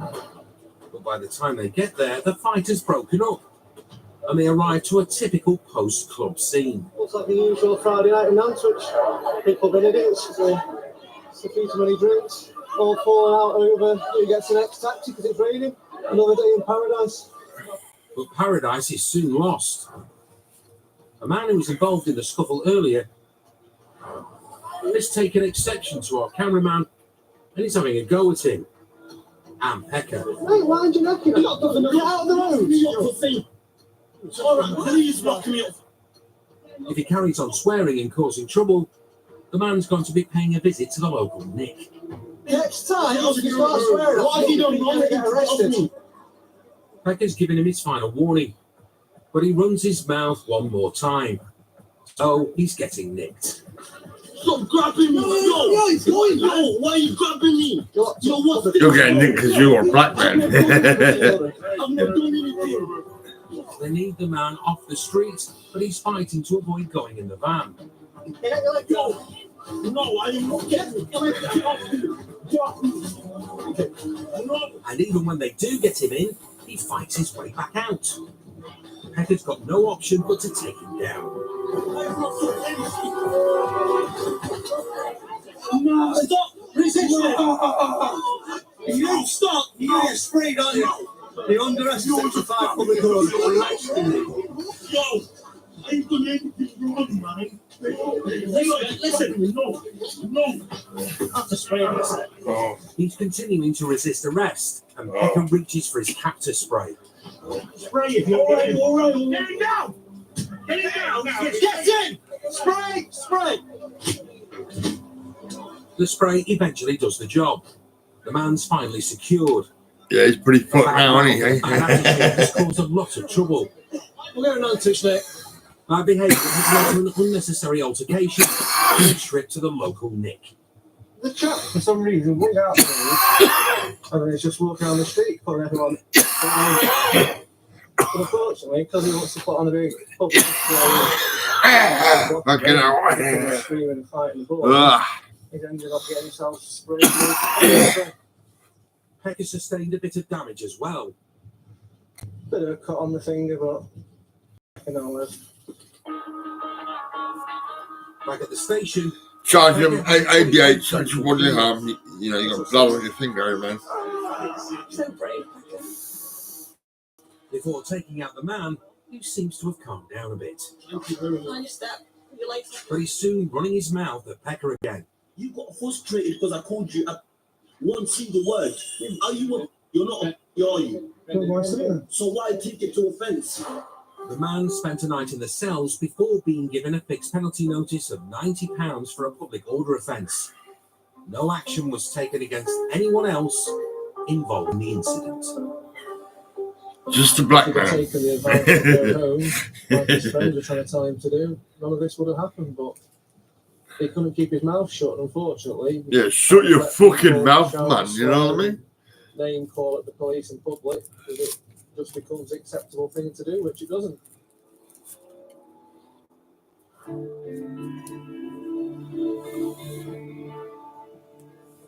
Anything can happen under the cover of darkness, and in County Durham, a suspicious silver Astra has pulled over after being lit up by Interceptor Lee Benson. It seems to be a routine stop, but as the passenger gets out, the driver speeds off. The vehicle failed to stop, Hooker Open Way, Silver Astra, stand by. Just on Green Street, from McDonald's, and towards Tesco's. The driver's flooring it, and Lee needs reinforcements.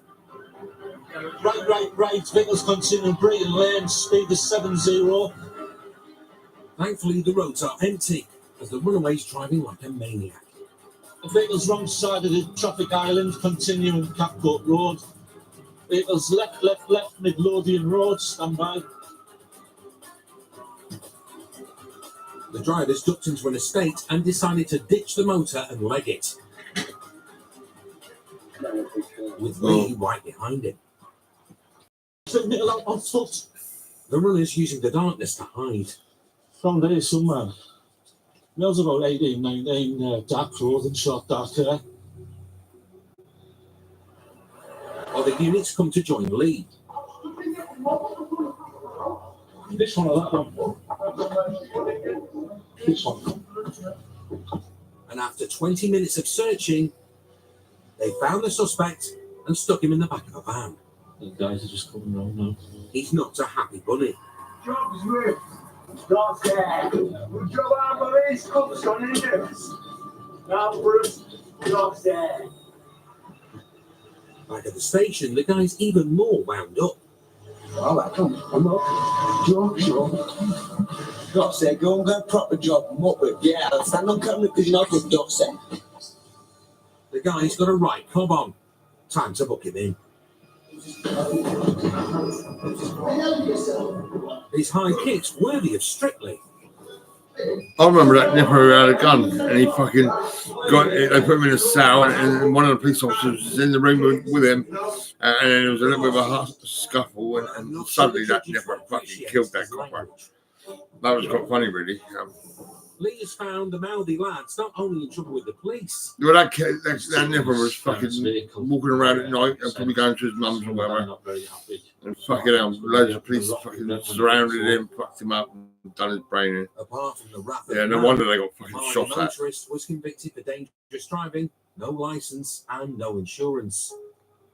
He was given an 8-month prison sentence, suspended for a year, a 10-day rehabilitation requirement, disqualified for driving for 2 years, a year's supervision order, and made to pay £100 victim surcharge. And now before I go home to bed, it's a lot of paperwork to get through. Still to come on this Ultimate Interceptors After Dark special. A dodgy driver with a smashed up motor. How about that? See you forward. Go on, thanks. And the wee small hours I'm not get that. I'm gonna want to. bring out a wee small man. He's put his hands up, look. It's me. I've seen this actually. Play Ojo Live Casino sponsors late nights on Channel 5. Welcome to Swizzles. Have you ever wondered how we make our squashes? I'm gonna get more coffee. I'm fucking nearly out of coffee. Fucking Go hell. down to my squashifier. I simply take our traditional sweets, pour it in, and squashes come wobbling out. Oh. This is a teeny version. The real ones are kept under strict. Whoa! Whoa! They're kept under strict guard. Oh. Down, Alan. Squashies from Swizzles. Your original favourites, squashified. Love is in the air, everywhere I look around. Love is in the air, every sight and every sound. And I don't know if I'm being,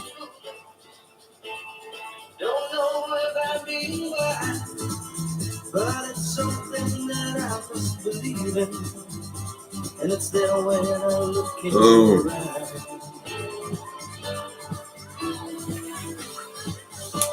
Love is in the air. Love is in the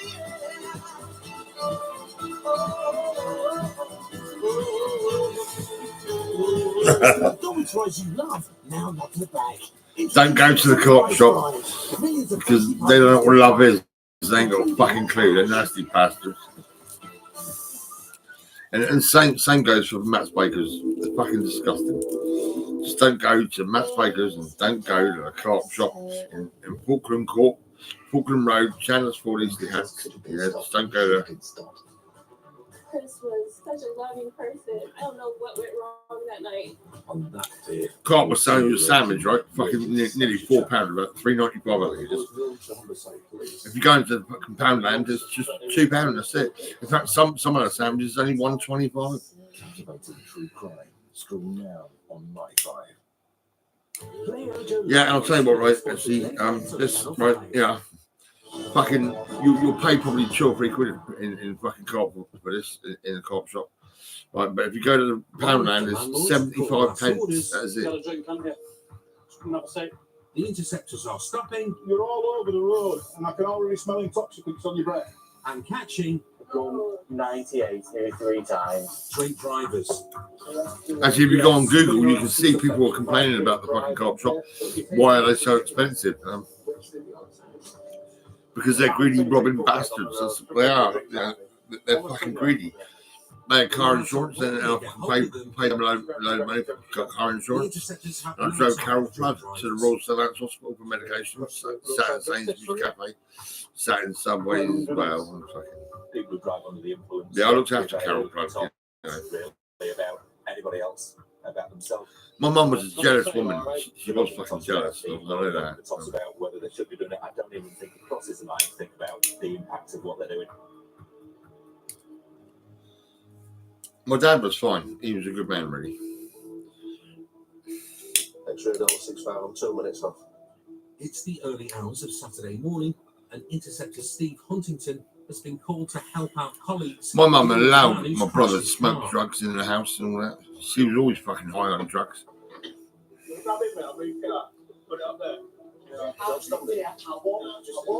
Already in cuffs, the driver seems keen to take a seat. Please, can I sit down? Why do you need to sit down? Because I've got arthritis in my legs. It's on long. And if I stand too long, it hurts. The drive all right, don't they? And I won't run the note. Please, trust me. I don't tell lies apart from coppers. He might not tell lies, but from the smell of him, he does like early hours boozing. Hey, how much to drink? I've had that. 3 or 4 gallon, thanks. Thanks. I don't drink fuck all, nothing. He's going to do a breath test. But given the state of the car, the initial concern is for the driver's well-being. You've just been involved in a bit of a serious impact there. Have you got any injuries? No, I wouldn't say so. I'm You're okay. feeling sore anyway. I wouldn't say You're so. not bleeding from anywhere. I wouldn't say You so. require any medical attention. No, I wouldn't say so.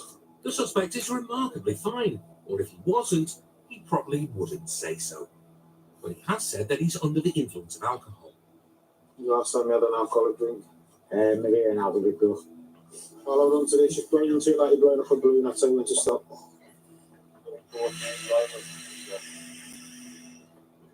You might have just got it. The inevitable result comes in. If I was expected, you failed that. The driver's facing a ban and a fine. But given the state of his car, he's got off lightly. Give that a right crack on it. If the passenger didn't there, they would have received like some serious head injuries. That'll be his darling. Oh. Sort of coming against a lamppost like that. You can see what it's done to the door, so it's quite daunting what you can think what he'd do to the person. I think next time you see that, you'll be eating baked beans out of it. I don't like baked beans. The man was later found guilty of dangerous driving, failing to provide an evidential breath sample, and possession of a Class A drug. He was sentenced to 8 months in jail, suspended for 24 months, and banned for driving for 2 years. He was required to take a 6-month alcohol treatment program and had to pay a £140 victim surcharge.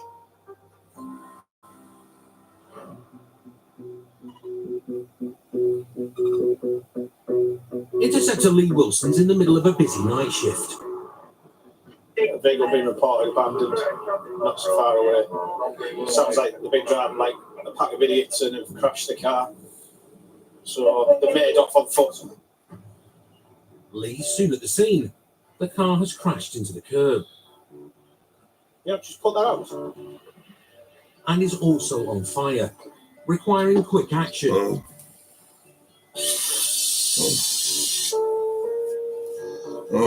It appears that there's little more to do now than wait for a recovery truck. But then Lee gets a call from 2 colleagues just around the corner. And as he heads down an alleyway towards the officers, Lee runs past not 2 police officers, but a large garden gnome, which has been left by the side of the path. Round the corner, his colleagues have stopped 2 men. It's a bit gnome there. Someone's seen you getting out of that car with that gnome. The man in grey claims to know his rights. I'm allowed to get my out where I want. I'm allowed to get my out wherever I want.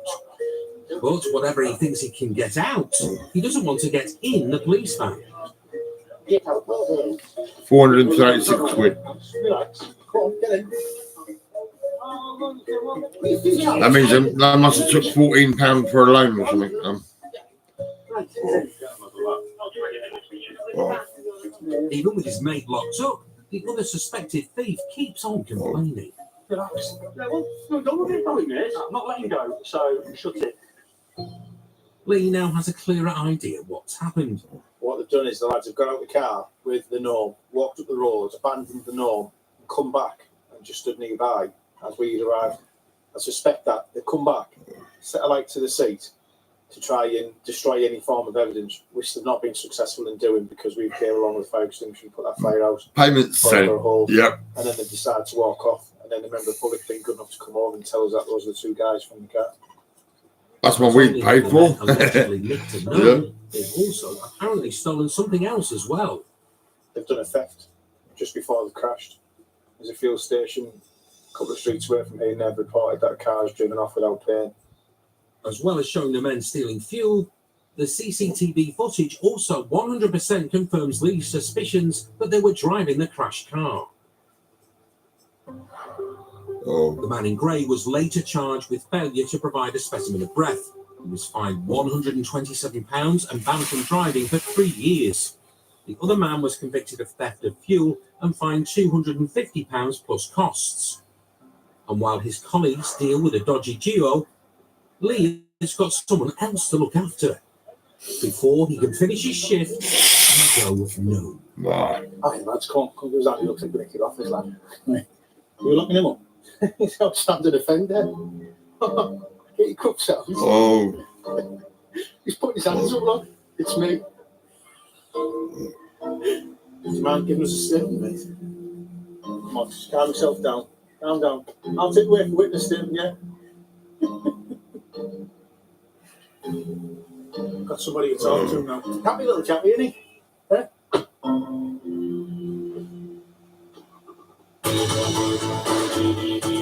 When a marauding army of orcs uses a portal to invade, as you do, a group of brave humans and dissenting orcs mount a resistance. Warcraft, Thursday Night Fantasy at 11:05.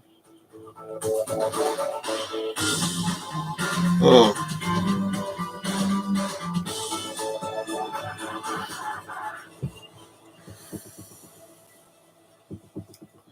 Oh. It's time to pitch your tent on Channel 5. Happy camping.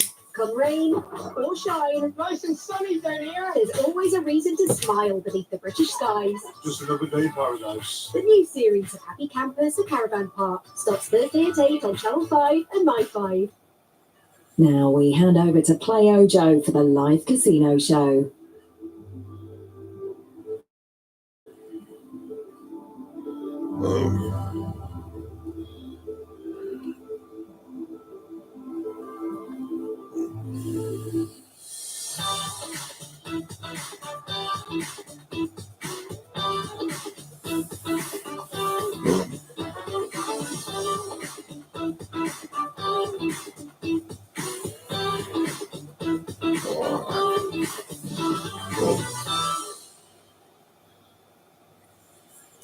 Greetings all you fun seekers and welcome to the Play Ojo Live Casino Show. My name is Kelly and I'll be your host for 2 hours of live roulette. Aren't you the lucky ones? Stay tuned for all the Play Ojo fun facts, including how you can register and start feeling the fun today. With no wagering, money back on every spin and all wins from bonuses paid in cash, get ready to get that Ojo feeling. For now though, let's head over to the Play Ojo Live Roulette table for our first spin of the evening. 21st of June. That's when I get my PRP. Oh. And bets are closed. Oh. Could you be the winner of this spin? Let's find out. Oh. Oh, that's fucking shit, isn't it? Oh, for fuck's sake. The winning number is the 0.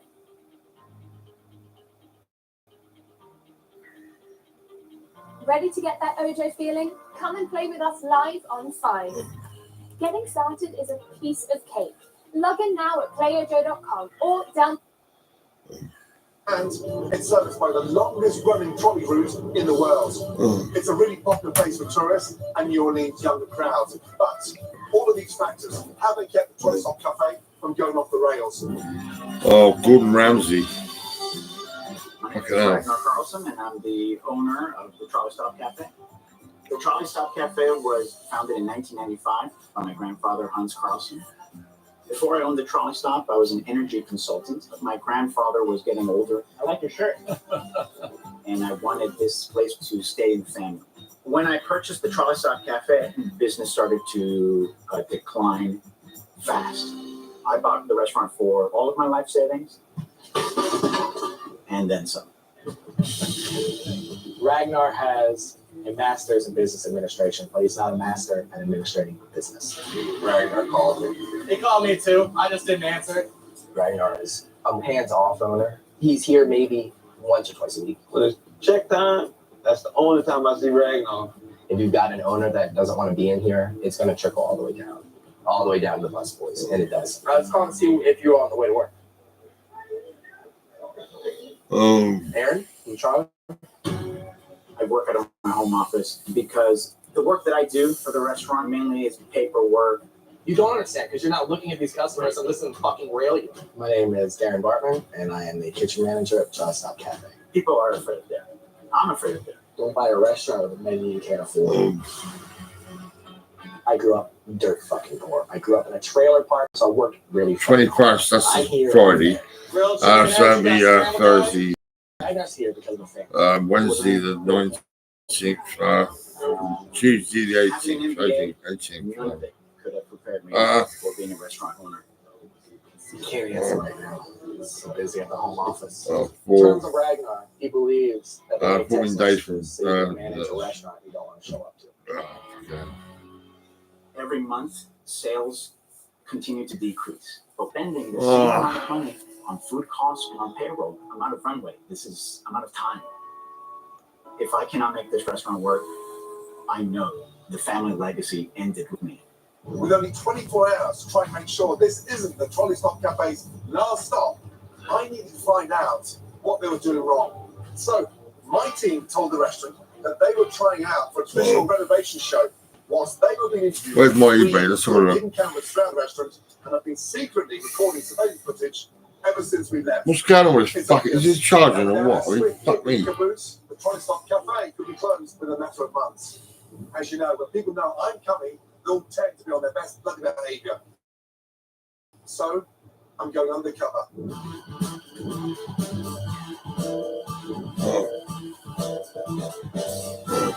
Deputy Connor, reporting for duty. Morning. Good morning. How are we? Good. Jerry, right? Yes. Good to see you.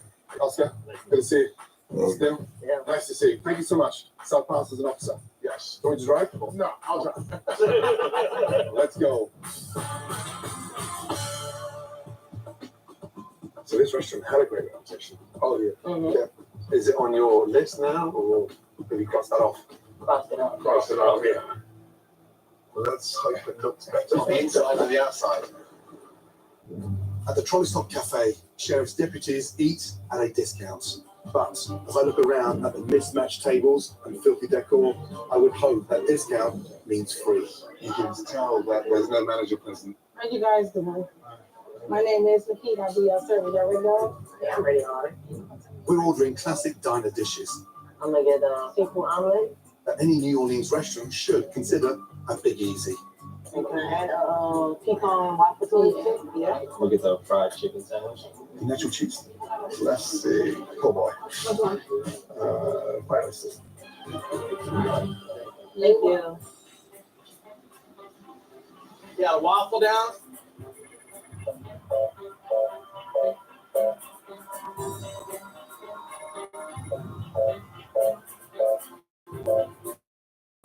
So, we've been here 20 minutes now. Okay? The owner is nowhere to be seen. Jerry, will you do me a favor? Will you jump in the vehicle and go get him for me? Oh, do you mind? Yeah? I know. Yeah, I'll keep the food warm. Yeah? And don't get caught speeding.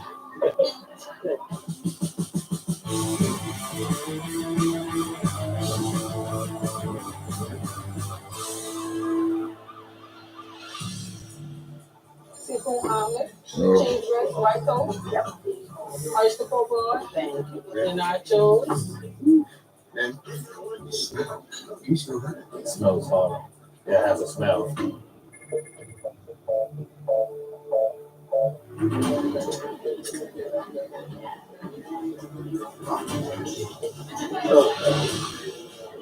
That cheese is sour. Oh boy. Look at my oysters. That's the oyster bed.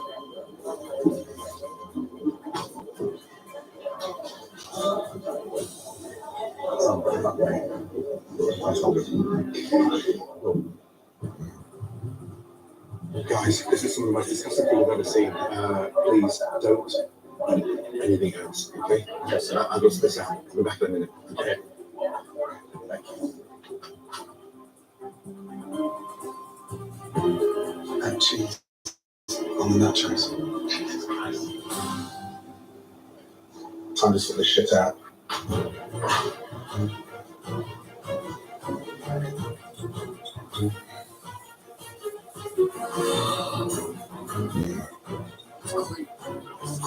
Ladies and gentlemen, I'm so sorry. Can I just have your attention for 30 seconds, please? Can you get everybody from the kitchen in here now? Gordon Ramsay's here. Everybody in the front? Over here, please, so I can see. Thank you. I don't know where to start. The owner's not here. No, chef. Any idea why? He's a sheltered boy who lives with his parents, who manages us through cell phones, and that's about it. Who's in charge of that kitchen? Me, chef. The smell just from the cheese on the nachos was shocking. Have you tasted that cheese? It's shit. It's from a can. It's almost like you don't care. It's a joke. Thank you. Sorry, but I don't want anyone else eating anything. Forget the check. I want all of you to follow me outside. Now, let's go. Finally, thank you. This is Hell on Wheels, one of the best equipped kitchens anywhere in the country. And more importantly, this is my epicenter. Staffed with the most extraordinary team. Oh man, that kitchen on wheels is better than my kitchen, dude. I don't run my business remotely. I'm hands-on. No sign of Ragnar yet. What is this guy on? Part-time? See him about 5 hours a week, chef. And you're related because it's your my brother-in-law. brother-in-law. You married his sister. Yes, chef.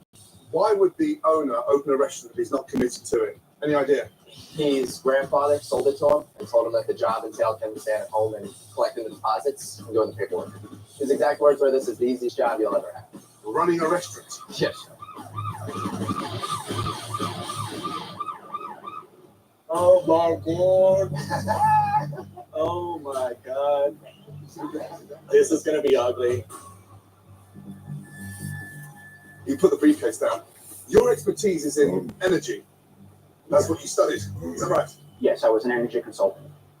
What energy have you put into your restaurant? When was the last time you stood behind the line? I've never stood behind the line. What about cleaning? What about serving tables? No, I've never served it. Fucking hell. You're clueless. And let me show you how clueless you are. My team has been coming to this restaurant undercover for quite some time. Watch carefully. I got it. Fucking move. I have to tell my kids shit once. I shall I tell you once. Then why are y'all taking on the table and not once today? No, I'm not here to make money. We don't have that.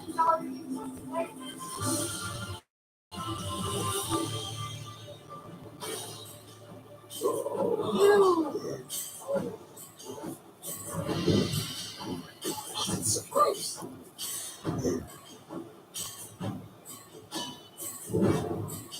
Oh.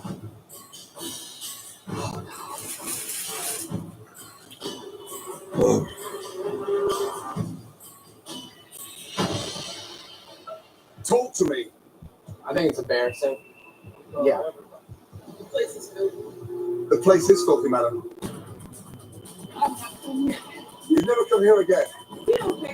Me? Yeah. I do care. We do care. That's your customers telling you. I'm so sorry. Oh my God.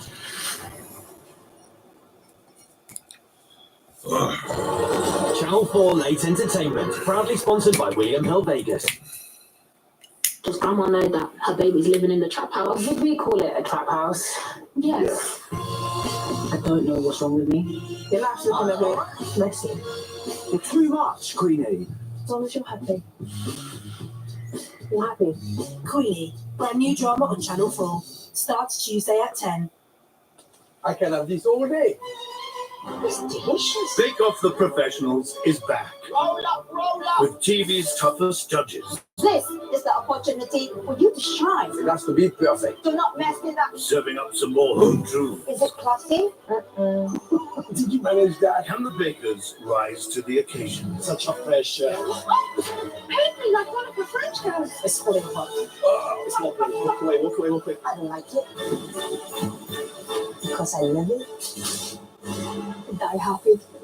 The new series of Bake Off the Professionals on Channel 4 starts next Monday at 8. We need money for the recording, but playing gigs does not pay. Keep an open mind. We are not using our music to sell mascara to tweens, okay? What are we saying to kids with your worth is tied up in how long your eye hairs are? We're serious musicians, not vapid agents of capitalism. The BAFTA-winning We Are Lady Parts returns on Channel 4. Stream all episodes now or watch Thursdays at 10. Summer's almost here. An occasion to savour. And what better way to warm up than by reaching fever pitch? Can England set off to Euro 2024? What are the fucking bollocks? England is Football national football sucks. live and free on Channel Why don't you 4 fuck off? at 7. It's being reported that the man recently arrested after a woman's parachute failed to open during a skydive is her husband. A case that gripped the nation. Why did he want to kill her? About a woman who was supposed to die. She fell around 4,000 feet. How she survived that? Oh, Written by those who lived it, and never say the narcissists. Anything that got in his way, he got rid of it. And the survivor herself, Victoria Filios, the she took her first in-depth interview. You're not sure how much is actually the truth. I couldn't compute why my husband would campaign. The Fall, Skydive Nation on Channel 4, starts Tuesday the 11th of June. Channel 4 Late Entertainment, currently sponsored by William Hill Vegas. You've never come here again. That's your customers telling you. I'm so sorry. Oh my god. I've never seen or heard anything like this. To all the customers, I want to apologise. There's no check today. You're not paying for that crap. But give me 24 hours. I'd like to see you all back tomorrow night. Please? Yes. Thank you. Now, I've got 24 hours to turn this business around.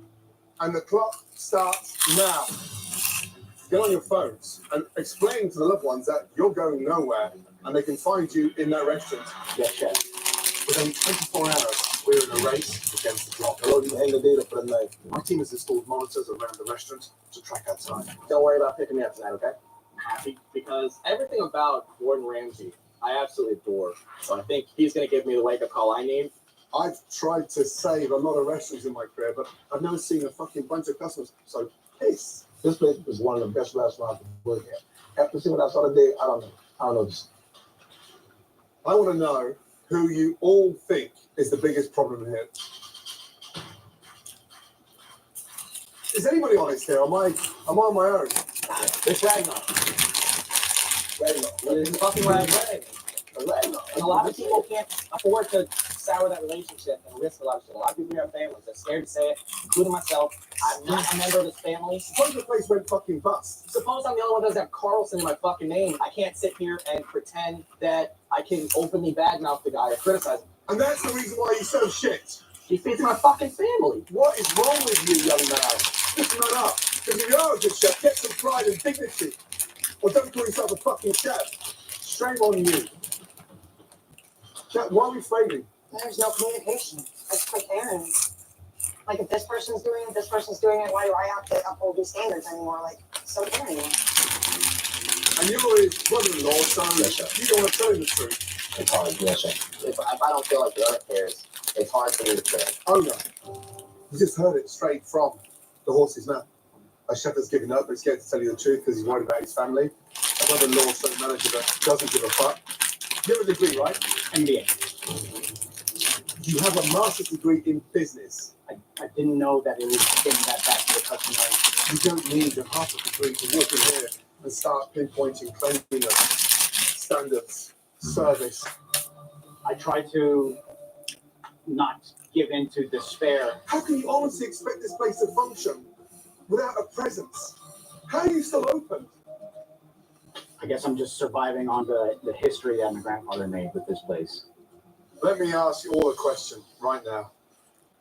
Are you in or you're out? That's not 98%, that's 100%, because that's what it's going to take to get this place back on the map. Are you in or you're out? Yeah. I'm going to bring in my renovation team. Brian, Teresa, welcome. Good to see you, buddy. You good? Teresa, the team, good to see you. They know their stuff. They understand how to renovate a restaurant in 24 hours. Let's go. All right, guys, we got a lot to do. We got no time. Let's do it. Let's move all this crap out of here now. We're going to take it right outside. Gotcha. It's not 1995 or Grandad's Restaurant anymore, which means the Trolley Stop Cafe is long overdue for a change. Got it. This family restaurant looks more like an ugly stepchild, so we're going to give it some love by replacing the bland decor, mismatched tables, and updating its colour scheme. And so how do we recreate that concept with having a trolley that looks inviting from the outside and holds that wall on the inside. The idea is you walk in and you're inundated with trolley. You're in the trolley station. There's tickets. Now you're sitting in the trolley restaurant, and then you turn, and now you're looking at trolley. There's a lot to do in just 24 hours. Basically, we want this everything clear. Okay, so we're gonna take down everything? Take everything off. So, with my design team putting the staff to work in the dining room, I need to turn my attention to the kitchen. Darren, when was the last time you cleaned this place? Personally, around the time old management left, I don't really nitpick them at the end of a hard shift because, I'm not the one busting my ass all day. What is this in here? They didn't build a drain into this, so that's all mineral deposits and food. And that's food? Yeah. When was the last time this was emptied? Oh. 2 years, 3 years, 4 years, I don't know. When was the last time this was cleaned? What is that in there? It's probably a whole pork chop. You're talking about General Clean. Chicken bones and eggshells. When was this cleaned? Months ago. No, are you fucking kidding me? That was not a month ago. That's been years. When was the last time this was cleaned? The 6-burner itself I detailed a week ago. A week ago? Yeah, the whole 6-burner. That's bullshit. This was a week ago. That was detailed cleaned a week ago by myself. That has not been cleaned in years. Oh boy. Shameful. Come on. That just falls into people's food as it gets fucking hot. Look at that there. Cut the bullshit down. That was not clean a week ago. It's like a war zone. What is that smell? That's your nacho cheese. Oh my god, look at that. What's wrong with you? You served mold to me out there. We ate this today. Bill, Darren, Ragnar, and Aaron, eat your spoon. Have a taste. Go on, eat it.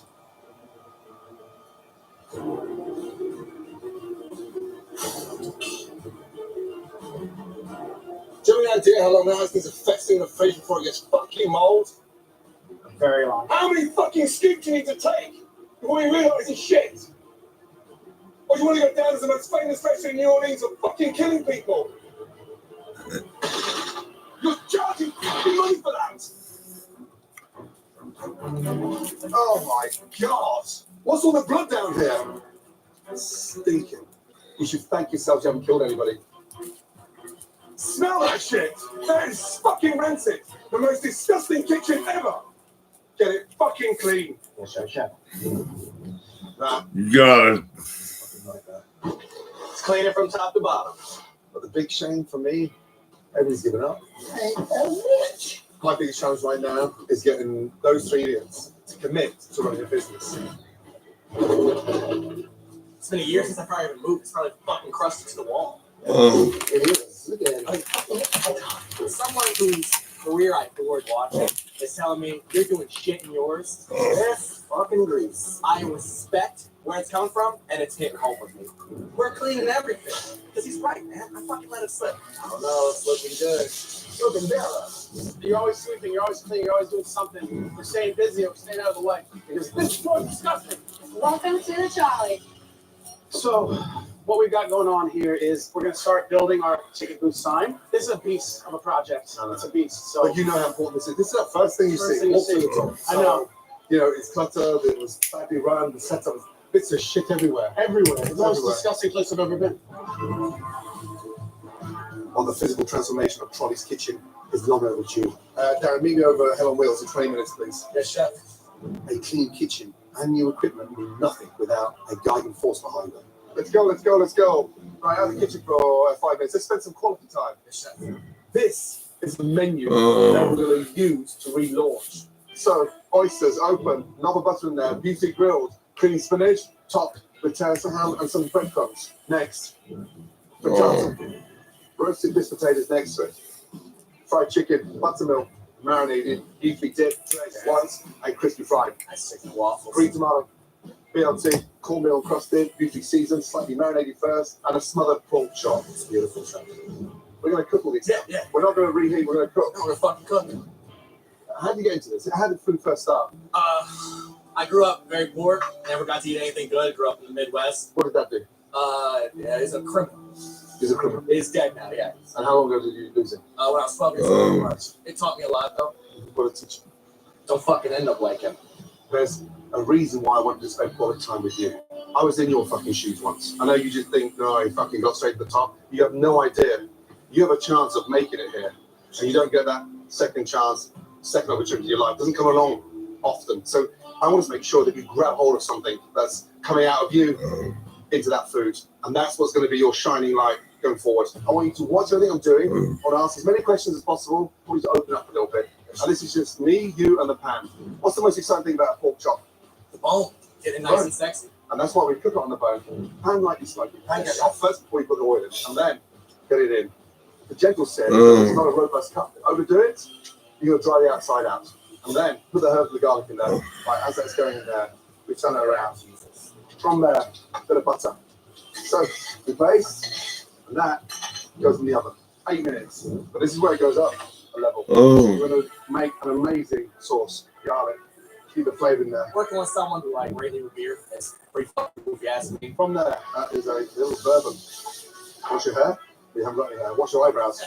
I think he knows I have that passion. So it's nice to have someone so powerful get me back into the groove, right? You know, those final touches. Super, super important.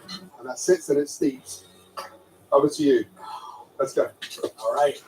I really took in a lot. I was kind of shell-shocked with a lot of it because I was just flabbergasted. I was even up there with him. What do we start with on it? On the pan? We start with just oil? Fuck. Yeah, I got you. Hey, listen, wait. The more questions, the better. Okay, think back to the beginning. If you put the oil into the cold pan, the oil will burn. So get the pan nice and hot. Oil in, sear. Relax yourself. Come on. Relax. How's that chop? Almost there, chef. You got this. Let's go. Nice. Turn it over. Good. Nice colour. Excellent. Into the oven.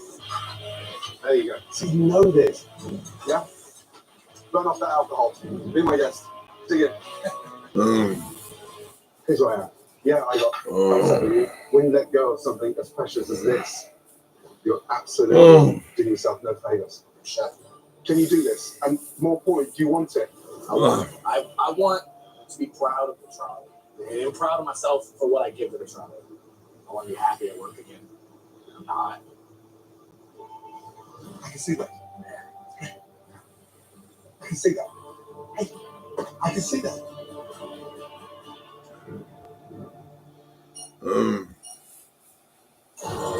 Channel 4 Late Entertainment, proudly sponsored by William Hill Vegas. So it all ends here. After searching through the UK, Mika and Lang Lang found brilliant amateur pianists. They will play this piano in front of a sold-out auditorium. Please join us for the piano, the final concert, Sunday, Channel 4. That'd be cool, I reckon. I wanted a mission, and for my sins, I gave You've heard of Colonel Walter E. Kurtz. Your mission is to terminate the Colonel's command. I love the smell of napalm in the morning. I'm an assassin. I'm a soldier. You're an errand boy sent by grocery clerks.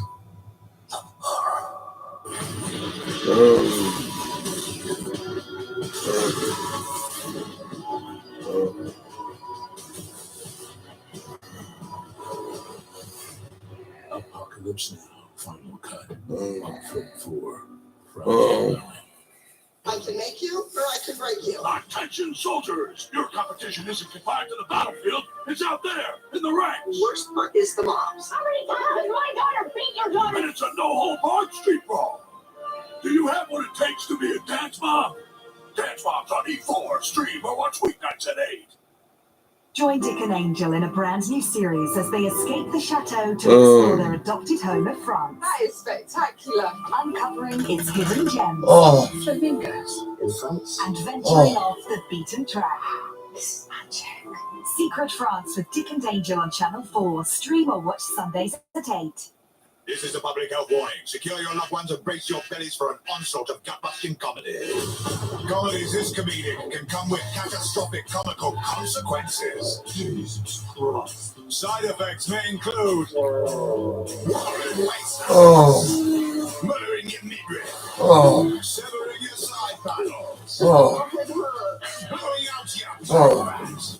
So prepare to mangle your muffin tops and fracture your flanks with side-spinning comedy on Channel 4. Stream now and potentially go to hospital later. Channel 4 Late Entertainment, proudly sponsored by William Hill Vegas. Do you want it? I want to be happy at work again. Oh. I can see that. Oh. I can see that. Oh. I can see that. That's why I'm still fucking here. Oh. You understand? Oh, I know my bedroom and that. Fucking right, I'll tell you. It's going to be so fucking nice. Wow, that's a frustrated young man. No one's ever shown him love. No one's ever shown him skills. So, yes, he's got that failure. But he's got that tiny flicker of hope. Hi guys. How you doing? How you I'm doing? Mary. Will. So, I'm hoping that it opens the gate and he starts to fall in love with cooking. Look at these nice cookies and sauteed pants high. Look at these gorgeous things. With these cooks getting to know, I still don't know what to think of Ragnar. Right, are you clean this? I'm cleaning it. Yes, I'm cleaning right now. Yes, sir. All right, so give me 1 10.5. Like that? Yes, sir. Ready? 1, 2, 3, straight up. Here we go. All right. For a guy who normally spends only 5 hours a week at his own restaurant, I'm not convinced these 24 hours will make the difference. Young man, Yes, just sir. like 2 minutes upstairs. Okay. Sit down. Oh boy. I want to get back to the beginning. So, master's degree. Why did you even contemplate leaving the aerospace business? I thought this was a great chance to continue the family legacy. I'm not a self-made man like my grandfather and my father that worked their way up from the bottom. Now it's my turn to do something. Did you buy it to compete with dad and granddad as a status? Absolutely. My father, I love him so much and I want him to be so proud of me. He's given me everything and then I still fail.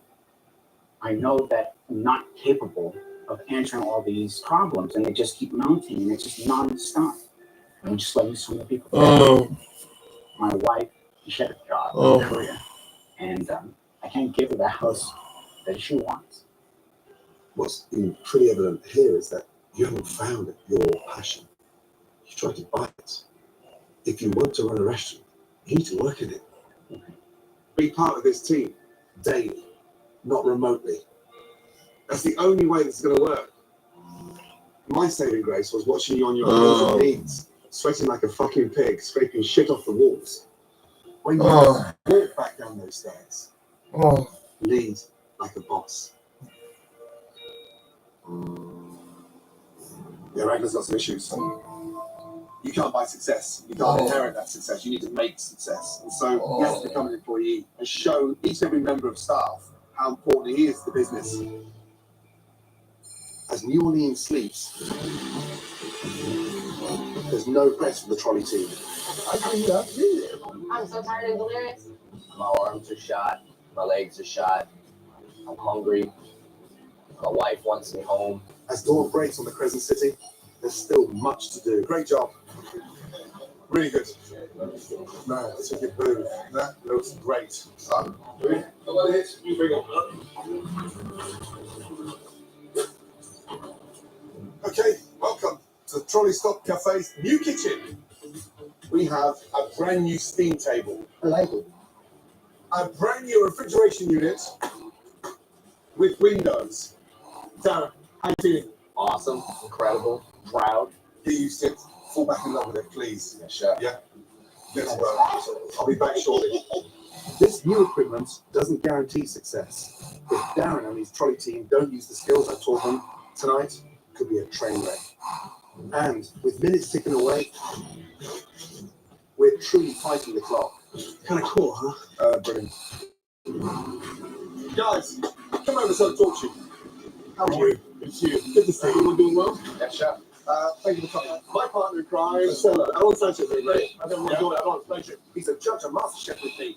A chef of incredible talent. He lives 2 blocks away from here. He's an uncle. 7 restaurants in New Orleans. And I'll put this back on the map. Well, you guys represent our city, you represent our food culture and history here. So the incentive is on you guys to lift that game up. Cook 2 of everything on the menu. Present it to Aaron and I now, on order. 2 of everything. The first person they How y'all doing?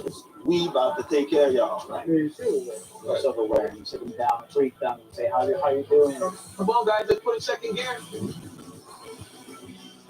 Pay respect and homage to our city, guys. We have a beautiful food history and culture. Pork chop, show me. Yep. Good. There you go. Yeah.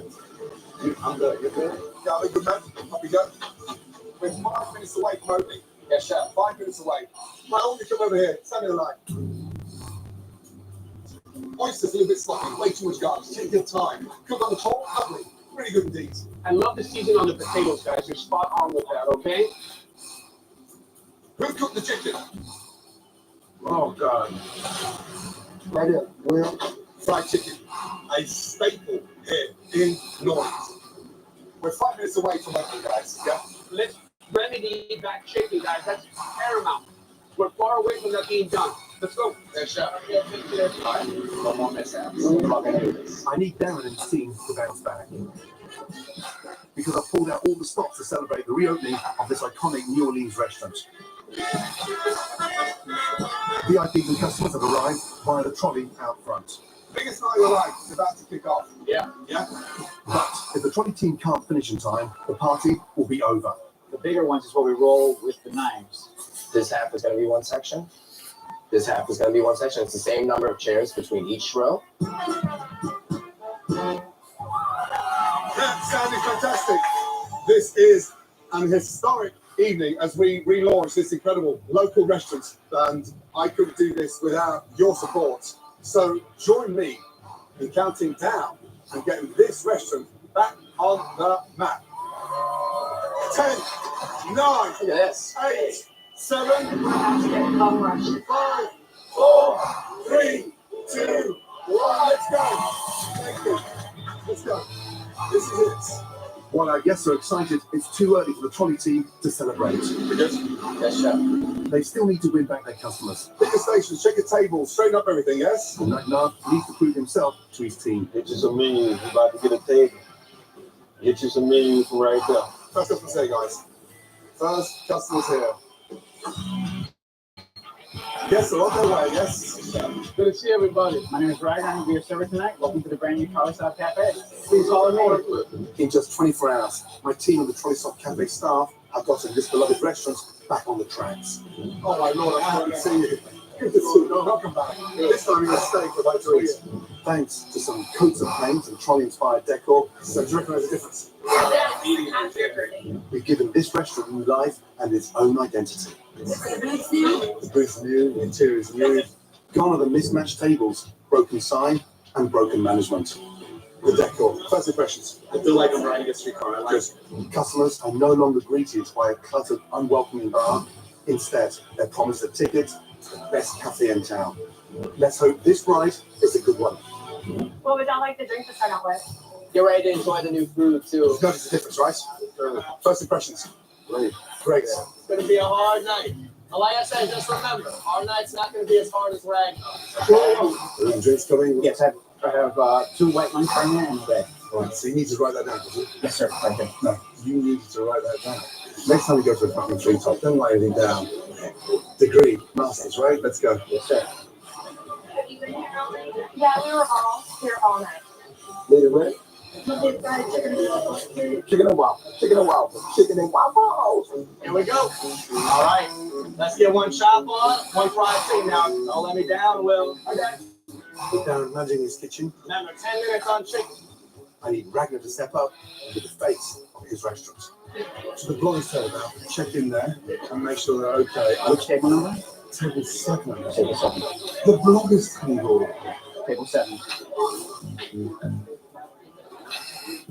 Hello. Hi, my name is Ragnar Carlson. That's not the blogger's table. We've made some big changes. My personal favorite is this beautiful mural right here. Here we go. Time for more. All right, you already had 4 chickens all day. Heard that 4 chickens all day? Start getting that first chicken plated up. Let's get it away. It's the blogger. Food critic, table 7. That's it. There, yeah? Double check everything. Let's go. You good, huh, Will? Yeah. This one's going to write a review about us. I hope you're confident with chicken. Extra camp, man. Order up. Is everything up with? Seven chickens. 1 green tomato. You got that. 1 pork chop. You got that. Heard. Nice, lady. Sorry, what do you think? Oh dear. The little pig. Yeah, there's two things. Yeah, can I refile you a new one? Yeah. Please? I'm sorry. Yes, I'm sorry. Can I refile these for you? I'm sorry. Yeah? Thank you. I'm sorry. Hey guys, let's stop. Yeah, all of you. Table 7. A raw pork chop. It's the blogger. Then she opens up the chicken, says the chicken's full of blood inside. How long for refire pork and refire chicken? I got a chicken ready to get ready. Come on. Pork, please. Okay, let's go. Let's get it together, guys. Heard it. Hey, the whole fucking thing goes to shit. I'm not gonna let it go to shit, Chef. I'm not gonna let it go Fried to shit. fucking chicken. Come on, guys, please. I can't hear about a chicken one more time, man. The only I want to hear is good job. Heard it. Can't really reach around there, bro. But Is this refire? Yes, Chef, it's a refire with the chicken waffles. Watch the plate. It's very hot. All right, guys, our fuck-ups are out. Let's not see them again, please. Let's not see them again. Got the refire back there. Got the refire. Thank you so much. There you go. Excellent. Thank you. I hope you're confident in that chicken. Yeah. I got some bloody chicken. Logging in. A green tomato. 3 more fried chickens. Darren. Hey, just stop, all of you. Yes, Chef. All of you. Come here. Just stop for 2 seconds and think what the fuck we're doing. But where's your point of checking this? That's not 30 seconds under. No, Chef. It's not, Chef. Come here, you. Yes, Chef. What are you doing? I shouldn't have, Chef. I spent fucking hours with you personally. Everything I've got, I gave to you. And now you're sending me shit. I turned my back. I said, don't let me down. And now we're throwing shit out. Why don't you just get a jacket and fuck off? Larry's happy. Channel 4 Late Entertainment, proudly sponsored by William Hill Vegas. So what do you do? Now, how did we get here? Queenie, I ain't seen you for a long time. Live with my boyfriend now. If you two had children, it would be lovely. I don't know what's wrong with me. It's this quarter life crisis thing that everyone's talking about on TikTok. You're not on my side, Tom. I can't take the drama. Your life's looking a bit messy. Call the ambulance on your way out. I'm loud, sassy. I can't not be a strong black woman. Forgiveness is hard, but I've seen you conquer things that were much harder. Queenie, brand new drama on Channel 4. Starts Tuesday at 10.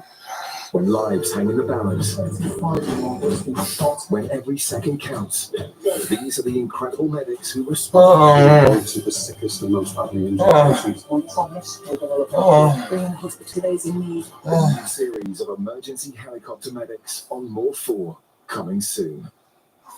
It's being reported that a man recently arrested after a woman's parachute failed to open during a skydive is her husband. A case that gripped the nation. Why did he want to kill her? About a woman who was supposed to die. She fell around 4,000 feet. How she survived that is miraculous. Told uniquely by those who lived it. Amir was very much a narcissistic psychopath. Anything that got in his way, he got rid of him. And the survivor herself, Victoria Cilliers, as she gives her first in-depth interview. You're not sure how much is actually the truth. I couldn't compute why my husband would try and kill me. The Fall, Skydive Murder Plot on Channel 4, starts Tuesday the 11th of June. Hello and welcome to Popmaster TV. Let's separate our top pops from our absolute flops. Ooh, Popmaster. Travis. Rihanna. Absolutely right. Popmaster. The new series of Popmaster TV on More 4. Stream or watch Mondays and Tuesdays at 9. You can ask me any question. Why did he do what he did? Why is this not a criminal offence? Has he committed a murder? To get to the truth, Straight to the camera. we asked difficult questions. When are police officers going to learn? Altogether different documentaries on Channel 4. Stream now. Channel 4 Late Entertainment, proudly sponsored by William Hill Vegas. I spent hours with you personally, and now you're sending me shit. Why don't you just get a jacket and fuck off? Because that ain't in me. I don't quit. So just dig deep. Yes, Chef. And what you said, make sure it's fucking good enough. That is it. To hear from him how much better I can be and how poorly I'm allowing myself to perform hits to the core, but it's what I need. I can't use this one. I need a new one. I got you. Try to redeem yourself. Now we still have on the board, one chicken that needs to be absolutely perfect and the most beautiful pecan-filled waffle in the world. Come on, guys. Thank you, sir. Beautiful. Where's it going? Give us up. There you go. Much, much better. Thank you, chef. That's a good looking chicken, Will. That's a good fucking looking chicken. I just wanted to stop by and see how your food was. They rehired our food, everything's in. Okay. I got my butt handed to me, but in the end, thanks to Chef Ramsay's guidance, if I can get through the last 24 hours, I know I can get through anything. Bon appetit. Enjoy it. How was your food? It was great. So, yeah. Well, if you need anything else, please let me know. Chef Chat just said the food was great. So good job. Thank you very much. Service was hell. It's the hardest service I've ever given. But I think towards the end, everybody was much better. It's a hot plate. And it feels really damn good to be brought out of the kitchen again. That's why I tell you, you're always going to be better than the guy standing next to you. You're going to take criticism. Yeah, I appreciate you guys for giving us a second chance. And we won't fail you. I'm going to support him. I will be back. I will be talented and to come here. In the Trolley Stop Cafe, all right. Been a tough night, but we're getting there. But appreciate the time coming in. Thank you. They planned this out all night. Everything. The Trolley Stop Cafe had a reputation of being this very greasy spoon diner, and Gordon's team has come in, revamped, relaunched, and most importantly, reinstilled in that need to represent New Orleans as one of the greatest food cities in America. Tough night. Yes. Here's the positives. We finished strong. Yes. Customers love the food. Yes. We made a few mistakes. Yes, chef. But just watching you bus tables, take orders, that's what you should be doing. Got that. It's for you now. Your son. Not your granddad. Not your dad. For your family. We're on it now. My time's done. Thank you. I appreciate it. Thank you for this opportunity. Welcome to our world. Yeah. Good night. Thank you. Thank you. Appreciate you, brother. I'm very proud of you. It's especially hard on Ragnar, and I just thought, in this world, there's different cuts of people who are hard, and there's people who are soft. He's still soft, but he survived. There was something you said earlier that I want to clear. Okay? You said that you were worried because your last name is not Carlson. I know, but we're brothers, okay? Last names don't matter. That's all it takes. Experience over time will equal success. It would have taken us years to get this. Imagine the things we can do. What a 24 hours. I have a chef now that's fallen back in love with cooking. An owner now understands that he can't be an absentee and run this business remotely. And for the first time in 18 months since he bought this business, he worked in the business. I just hope that he shows his team he can work as hard as them. If he does that, this place has every chance of success. Finally, the Trolley Stop Cafe is back on the map. Hey, Chef Ramsay, we would like to give you an update on the restaurant since the renovation. Definitely as passionate about working here as I was when I first started here. We got all the tools we need to succeed. Good looking food. How can I be upset about that? You want to hang out back here for a minute? I'll make it out BLT on the top. And the three of us have grown closer because we're here all the time, making sure that the restaurant is a success. Who got the oyster? Oh, very nice. So far, all those customers have been pretty pleased with the changes. Bon appetit. Ragnar's been popping up a lot more on the day shifts and trying to take control of that. And I think everything's going smooth.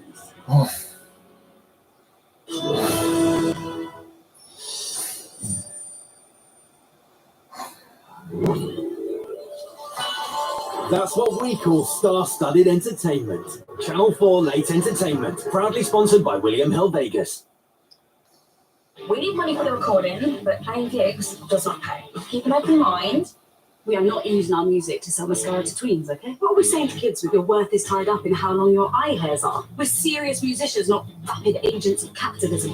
The BAFTA-winning We Are Lady Parts returns on Channel 4. Stream all episodes now or watch Thursdays at 10. So it all ends here. After searching through the UK, Mika and Lang Lang have found some brilliant amateur pianists. They will play at this piano in front of a sold-out auditorium. Please join us for The Piano, the final concert, Sunday, Channel 4, 9 p.m. I can make you or I can break you. Attention, soldiers! Are you ready to meet your sergeant of mayhem? They want to be a part of the Abbey Dance Company. The choreographer of chaos. Jojo, I can do it. And the diva of discipline. You little saint, you go marching right on out here. But your competition isn't confined to the battlefield. It's out there in the ranks where rival squads. The worst part is the mob. Fight tooth and nail for every inch. How many times has my daughter beat your daughter? Christy is just jealous. It's like a no-hold-barred street. You told me to bring it on, so consider it brought. Do you have what it takes to be a dance mom? Dance moms on E4, stream or watch weeknights at 8. This is a public health warning. Comedy this comedic can come with catastrophic comical consequences. Jesus Christ. So prepare to mangle your muffin tops and fracture your backs with side-spinning comedy on Channel 4. Oh, well, let's just sit back and have a right laugh. Stream now and potentially go to hospital later. Join Dick and Angel in a brand new series as they escape the chateau to explore their adopted home of France. That is spectacular. Uncovering its hidden gems. Flamingos. Insights. And venturing off the beaten track. Magic. Secret France with Dick and Angel on Channel 4. Stream or watch Sundays at 8.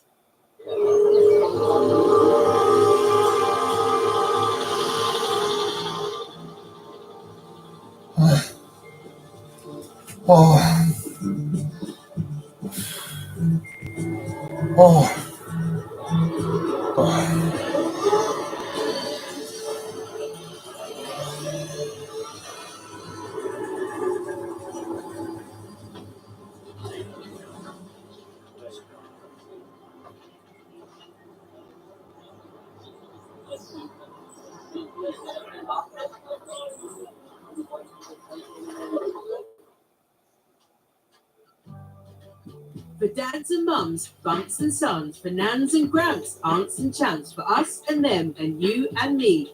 For families in all shapes and sizes, The Simpsons on Channel 4, sponsored by Eurocamp.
Here goes. Cloning is a troubling issue. I like the ones where the mouse kills the cat. What's in the box, Mom? This box? Oh, nothing. Are you sure? You sound nervous. Well, anyone would be nervous with all the economic turmoil you read about in the... Get her! She's doing something! It's the Goodwill truck! She cleaned up the attic! Hey, Chuck! The exits are sealed. Got a plan B. Straight! Come on! Go, go! I'm trying! Stop yelling at me! You don't! It's go! Tracy Daredooms. Daddy would never let me hit you.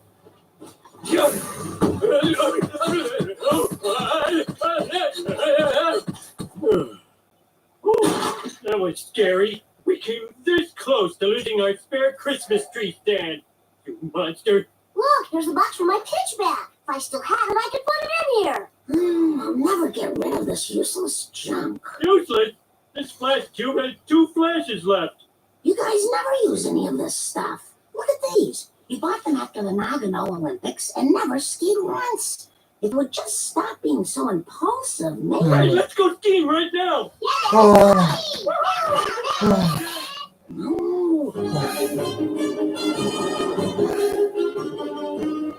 Okay, here it comes.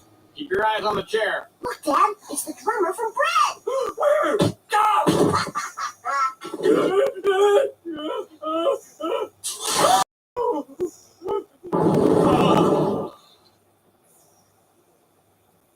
This chairlift sure goes high. Oh, finally.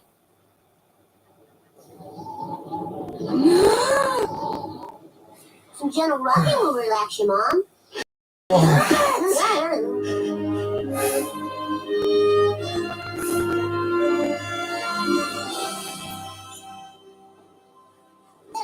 See, Mom, you conquered your fears, and now you're ready to... I'm sorry!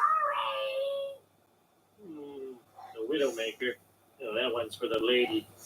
Spinebuster. Boring. Ooh, Colostomizer. Don't hurt me. Here's my wallet. Hi, diddly ho, shoots in boots. Flanders? That suit's a little revealing, isn't it? Well, it allows for maximum mobility. Feels like I'm wearing nothing at all. Quiet! Must wash eyes! Uh-oh. Okay, don't panic. Remember what the instructor said. If you ever get in trouble, all you need to do is... Feels like I'm wearing nothing at all. Nothing at all. Nothing at all. Stupid sexy Flanders! Oh, my leg! This is the worst pain ever! Go, go!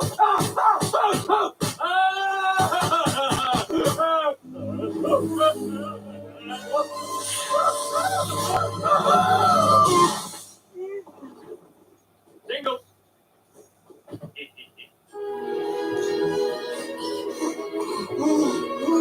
So hard, but so rewarding. Downhill skiers missing fun. Oh, who am I kidding? Wow, what a perfect scene. This was so worth it. Don't worry, little friends. I won't hurt you.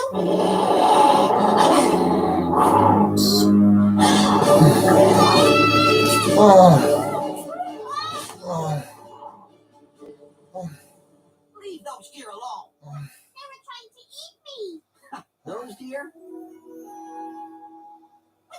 Come on, I'll drop you off at the lodge.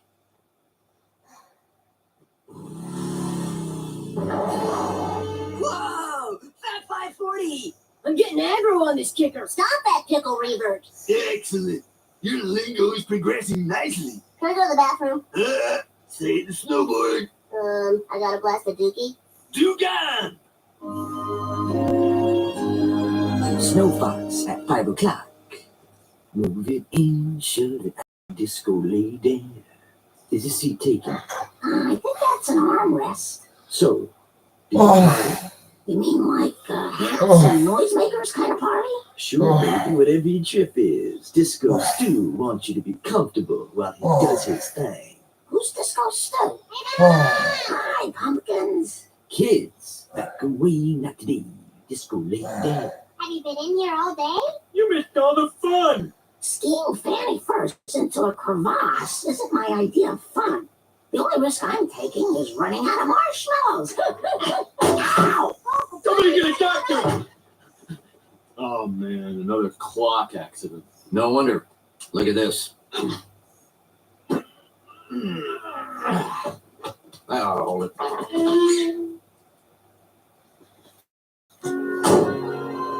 want my wife to get the best treatment money can buy. Whoa, whoa, whoa. Don't go nuts. Better than that. Perfect.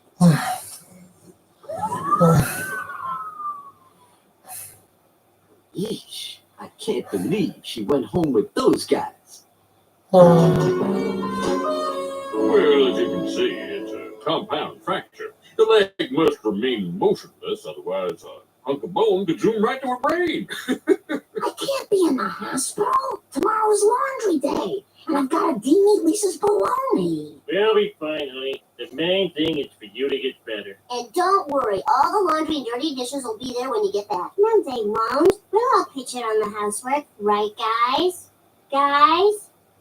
Get that. Sweetie, it's nice that you want to take charge around the house, but don't be a hero. Just make sure your father eats all his meals over a tarp, but not the good tarp. I want you to get married on that someday. Oh, Mom, I've seen what you do around the house, and I can handle it. Maybe I can even make things more efficient. Oh, really? Well, knock yourself out. Just don't expect any miracles from those two. Good Lord, you're wasting thousands of dollars worth of interferon. And you're interfering with our good time. Well, I'll be. That cured my canker sores. Morning. Dad, where are your clothes? I don't know. Don't tell me Mom misses you. I guess, or one of her friends. Okay, now we're going to draw jobs from the chore hat. Come on, bikini inspectors. Scrub toilet. Okay, now what's your practice? Practice. Okay, here we go. Feed fish. I'll supervise. You know, the reason for the hat... Oh, it's a great hat. No one's questioning the hat. Will you at least do the dishes? Lisa, I'll do the dishes when I pick it out of the chore hat, and it's not a practice. See, there it is. But that was a practice. The system works. Come on, you lazy fish. Oh, you're gonna be late. Here are your lunches, and no trading your fruit for firecrackers. Oh, but Lenny just got some bottle rockets. You stay away from Lenny. And where's your sweater, Bart? It unraveled on a nail. That's not true. He left it on the bus. You're dead, Squealer. Lisa. Those boys of mine. Mrs. Simpson, what are you doing? I couldn't sleep knowing that window had a smudge on it. You're here to rest. If you want the window cleaned, just push the call button. Oh, I don't want to be a bother. Wouldn't bother us. It just turns up your morphine. Oh, so it does. Stop pushing that. Mr. Sakamoto is here for your acupressure. Now, Mrs. Simpson, just lie back and relax. Mr. Sakamoto wants to be comfortable while he does his thing. Oh, I don't think I need any. Oh, wow. For dads, mums, even bums. The Simpsons on Channel 4, sponsored by Eurocamp. We need money for the recording, but playing gigs does not pay. Keep an open mind. We are not using our music to sell mascara to tweens, okay? What are we saying to kids with your worth is tied up in how long your eye hairs are? We're serious musicians, not vapid agents of capitalism. The BAFTA-winning We Are Lady Parts returns on Channel 4. Stream all episodes now or watch Thursdays at 10. I can have this all day. Bake Off the Professionals is back Roll up. with TV's toughest judges. This is the opportunity for you to shine. It has to be perfect. Do not mess it up. Serving up some more home truths. Is it classy? Did you manage that? Bakers rise to the occasion. Such a pressure. Hate me like one of your French girls. It's not good. Walk away. I don't like it. Because I love it. Die happy. The new series of Bake Off the Professionals on Channel 4 starts next Monday at 8. Summer's almost here. Occasion to savour. And what better way to warm up than by reaching fever pitch? Can England set off to Euro 2024 in style? England International Football live and free on Channel 4, Friday at 7. This is a public health warning. Comedies this comedic can come with catastrophic comical consequences. Jesus Christ. So prepare to mangle your muffin tops and fracture your backs with side-spinning comedy on Channel 4. Oh, well, let's just sit back and have a right laugh. Stream now and potentially go to hospital later. The little ones, big ones, even furry ones. The Simpsons on Channel 4, sponsored by Hurricane. Okay, guys, dinner's ready. The cheese isn't quite melted. Let me just pop it back in the... There you go. Slivered almonds for the green beans. I'll be right back.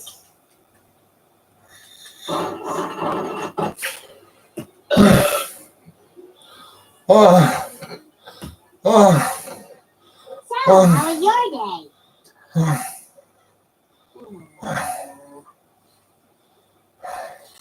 Bart, you were supposed to scour the pans. They need the soap. You said that 4 days ago. Look, they're rusted through. It's an illusion. No, it's not. I got the groceries. Good. Maple soda? A cell phone full of candy? Astronaut bread? It's the bread of astronaut. I didn't know Aerosmith made a cereal. Dad, I gave you a list. Oh, yeah. You were way up. Hello, Lollipop Island. There's a little girl here who had too many Sour Balls. Anyway, where were we? Hello? Hello? Hello? Talk to me. Hey, Mom, how's the leg? Leg? Oh, that. It's pretty great. How are things at home? Oh, couldn't be better. Marco! Hello. Marco! Hello. Marco! Hello. So, Mom, you think you'll be getting out of there soon? I don't know, honey. I've got a lot of therapy left. I really thought I could handle this, but I think so too. Bye. Lucy? Hit her pretty hard there, Rick. Hey, folks, what's on the rocket? Will you guys turn that thing down? Sweetie, if we didn't turn it down for the cops, what chance do you have?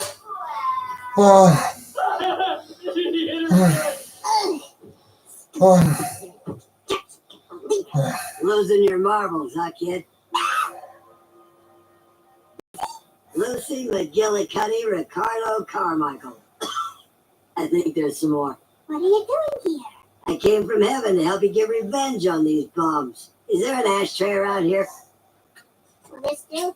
Thanks, doll. Now, we need a scheme to teach those slobs a lesson. You mean like when you hid inside the conga drum to scare Ricky? Hey, stay away from the drums. That's my bit. I got it. Here's what you do. Wait until they fall asleep. Then you sneak into their rooms and make sure they're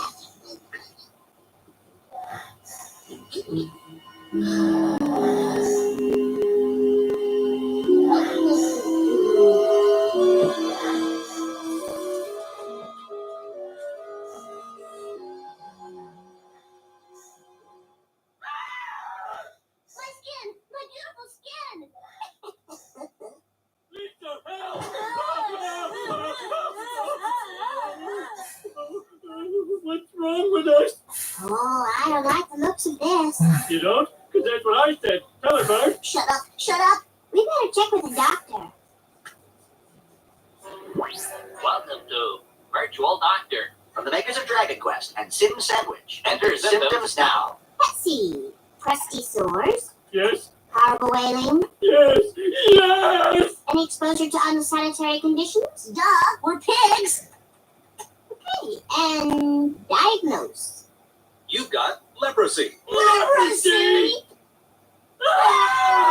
Unclean! Unclean! Help us, Virtual Doc. Look at me. I'm on my knees. Goodbye. Excellent. Leprosy! I can't believe it. That fortune cookie was right. Why would God punish a kid? I mean, an American kid. Now, guys, leprosy thrives in filthy conditions. So your only chance is to clean up the house. I'll get you a couple of mops. Pops, the cure sounds worse than the disease. At Sunday school, they said the lepers were cured by some bearded dude. Jesus? Yeah, that sounds right. Oh, I think we're in the outs with him. But I know someone who's even holier than Jesus. And diddly ho, I go! Maud, come quick! The Simpsons are covered with cuties! Help us! We're diseased. Oh no, that's leprosy. Remember those scary lepers in Ben-Hur? You saw Ben-Hur without me? We were broken up then. Well, that's no good! Brains! Use your brains to help us. Your delicious brains. Oh, those poor souls. What's the Christian thing to do? Oh, thank you, you wonderful man. All right, food. Bart, leave some for Rod and Todd. Here you go, lad. Todd, no! Listen, Homer, we'd love to help you, but we're not really set up for lepers. So you're shunning us. No. I'm just thinking we could send you to a better place. You know, a place where they could really take care of you. Oh, thank you, good sir.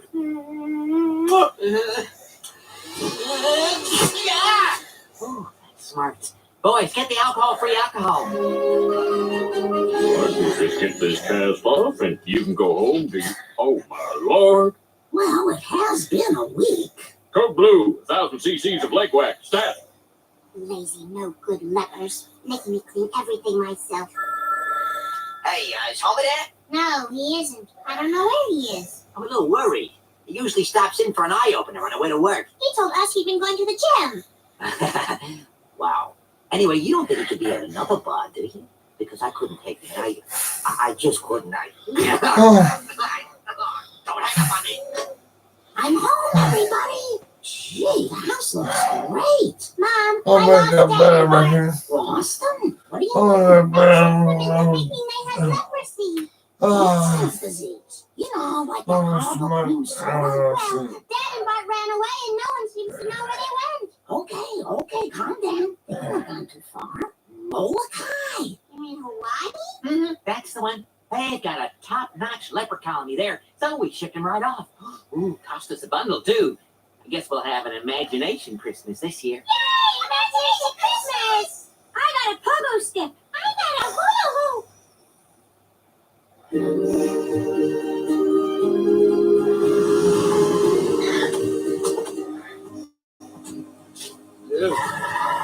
Whoa, this is a hospital? That it is.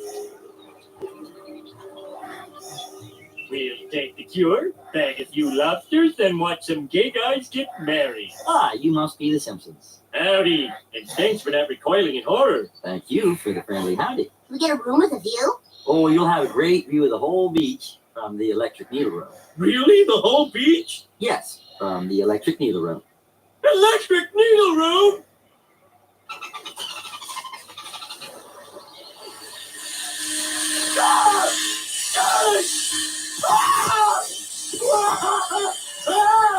Well, that's not me.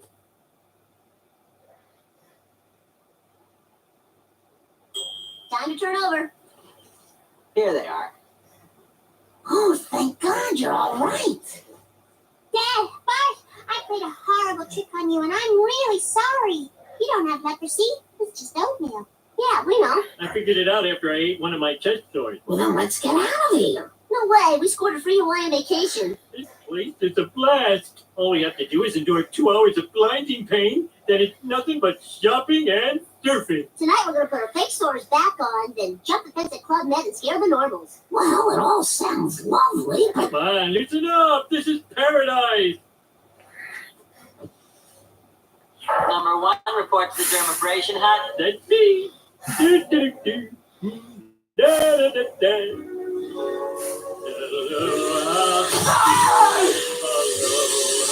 Oh! Until we meet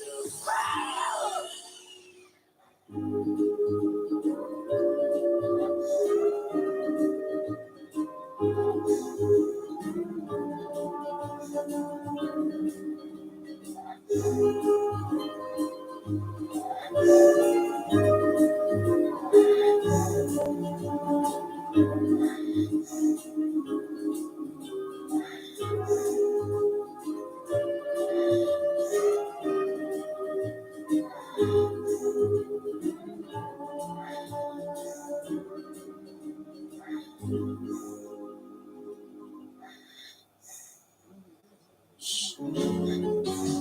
worked pretty hard there, Rick.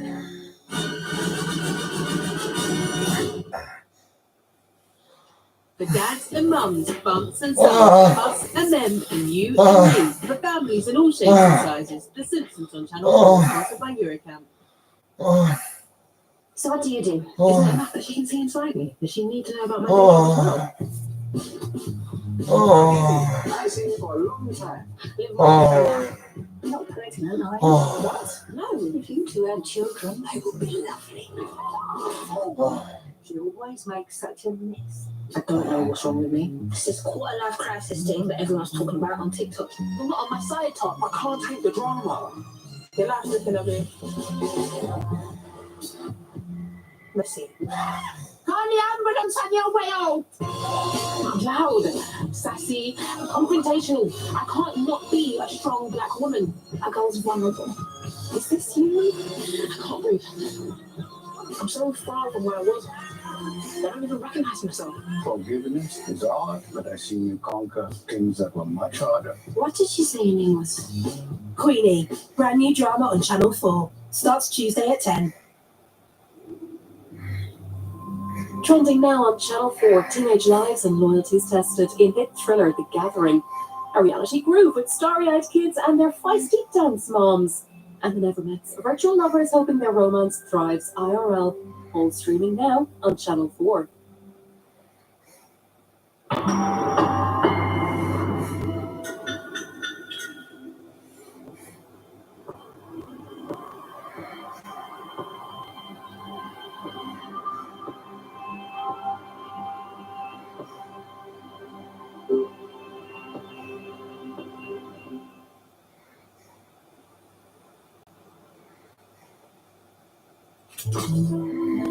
Transform your world with Channel 4 Film.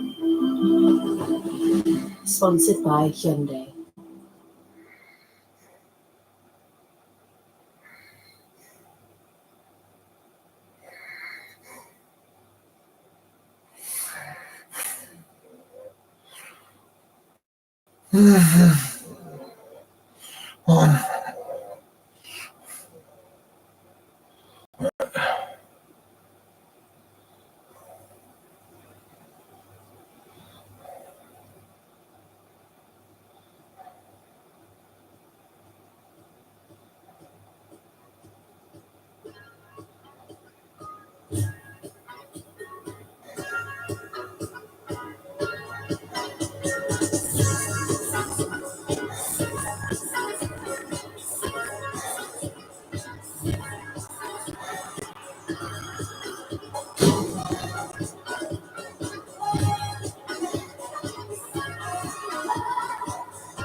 Mr. Pat.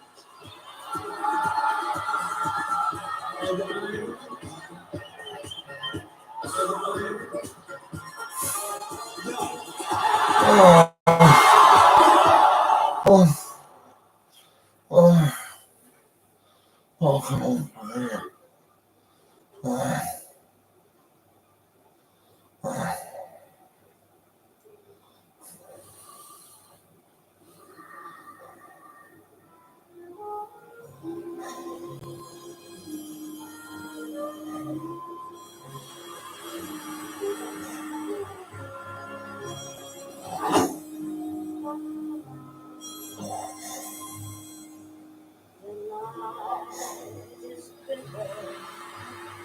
The stars have lost their glitter. Winds grow colder. Suddenly you're older.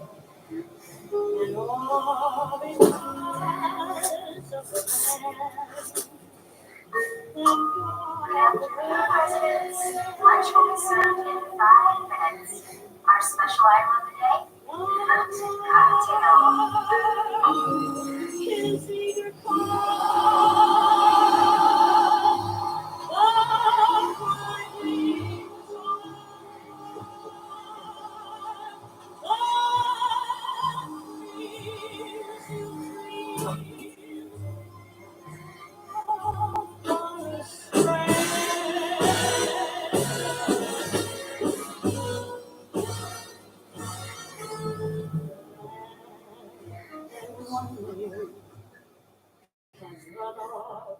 And I'm done you that great beginning. Good, Pat. Keep those legs moving. Don't know what happened. It's all a crazy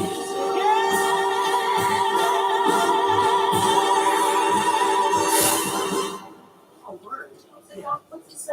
I didn't say. Those words. Guys gonna go outside. I would. No, not gonna pick it up. They let little pick it up. They have heard by they heard.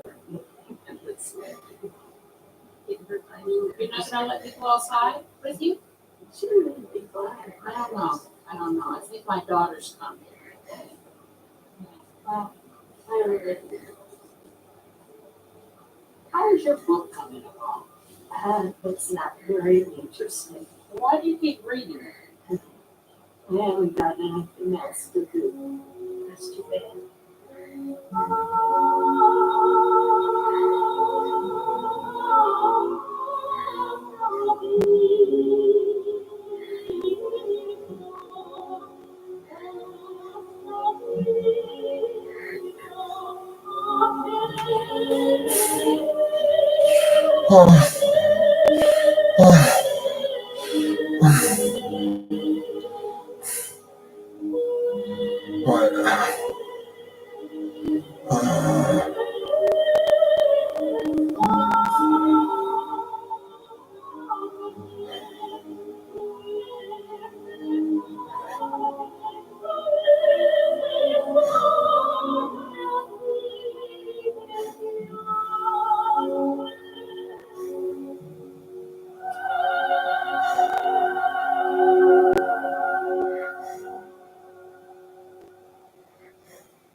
Eunice?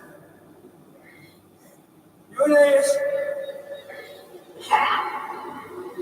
You're still alive. What did I tell you about keeping your head elevated? What's wrong with you?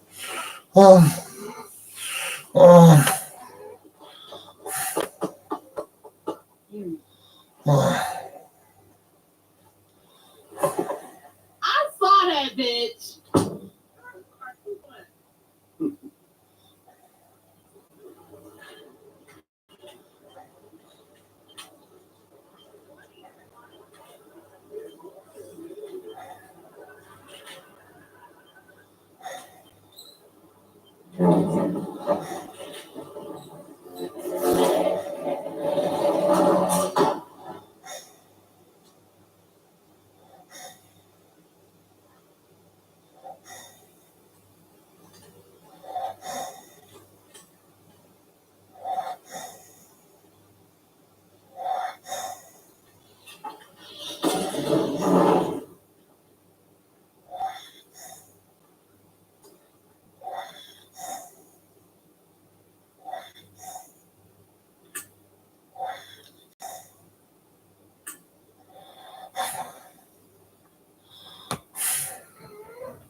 You know. Oh, well.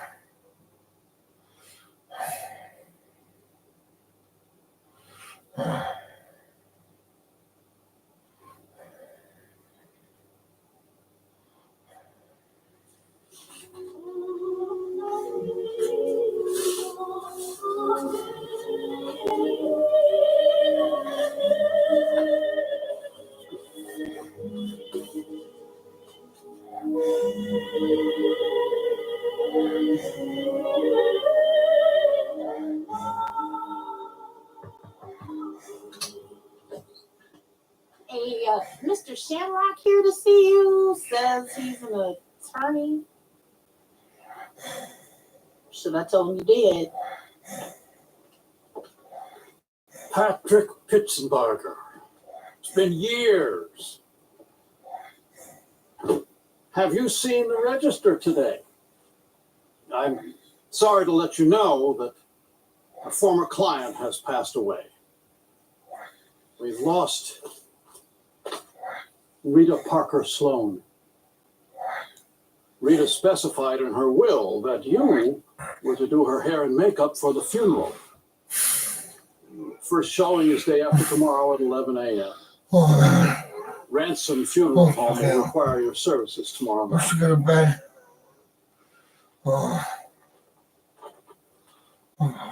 That photo is from a year ago.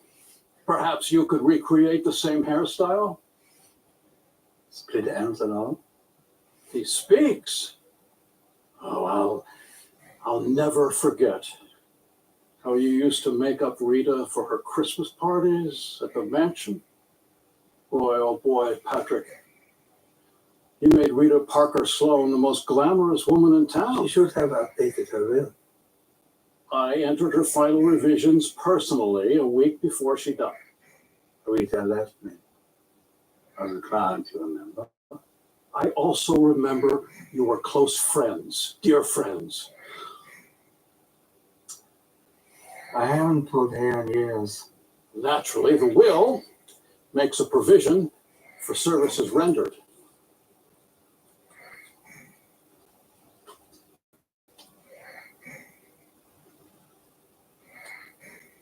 Rita wants to make things right.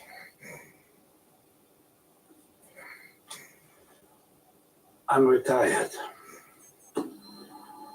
Let bygones be bygones, Patrick. It's not healthy to hold a grudge. You would deny a great woman her dying wish? Show the gentleman the door. Mr. Shamrock, there we have with bad hair.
No complaints, no regrets. I still believe.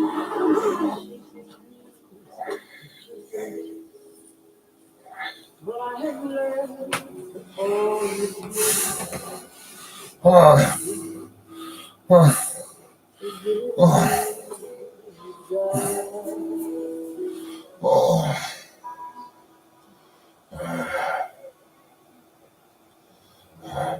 I had my share, drank my fill, and even though I'm satisfied, I'm hungry still to see what's down another road beyond the hill and do it all again.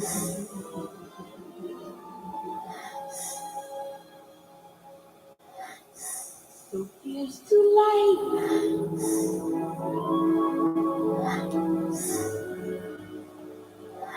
It's every joy it brings.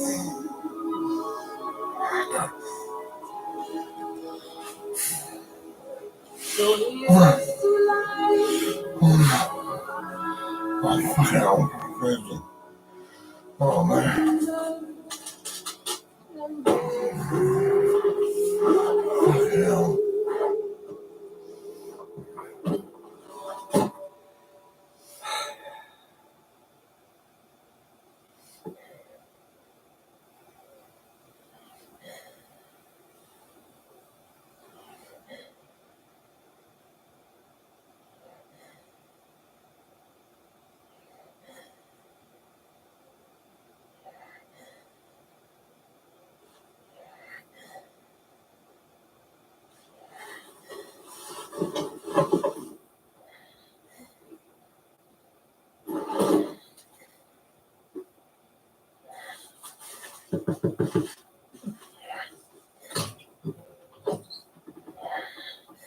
You smoking in here, Pat? Huh. Let's elevate your head.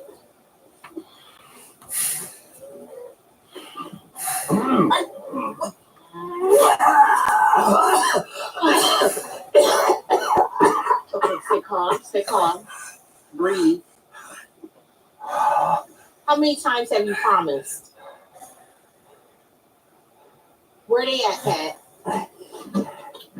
Oh, they're around here somewhere. Sometimes I think you want to have another stroke.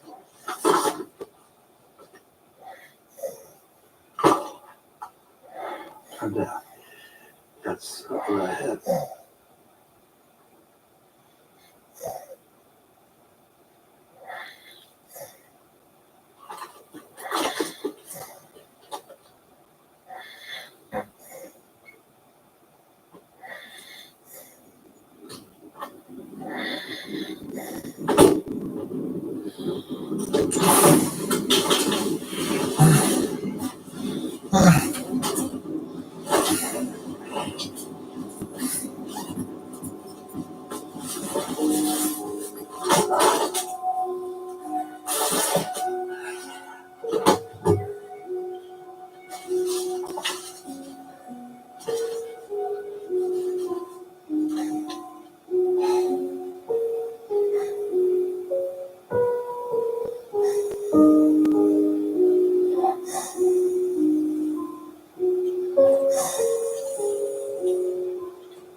God, you always have beautiful hair.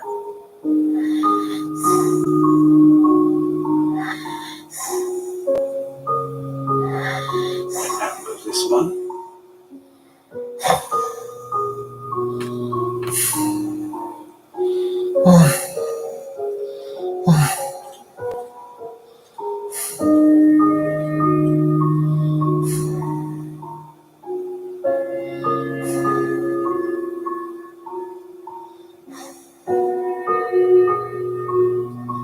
Beautiful.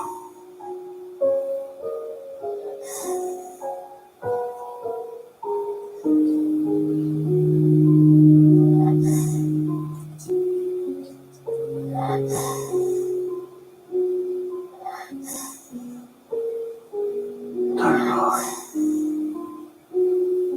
Clean it up.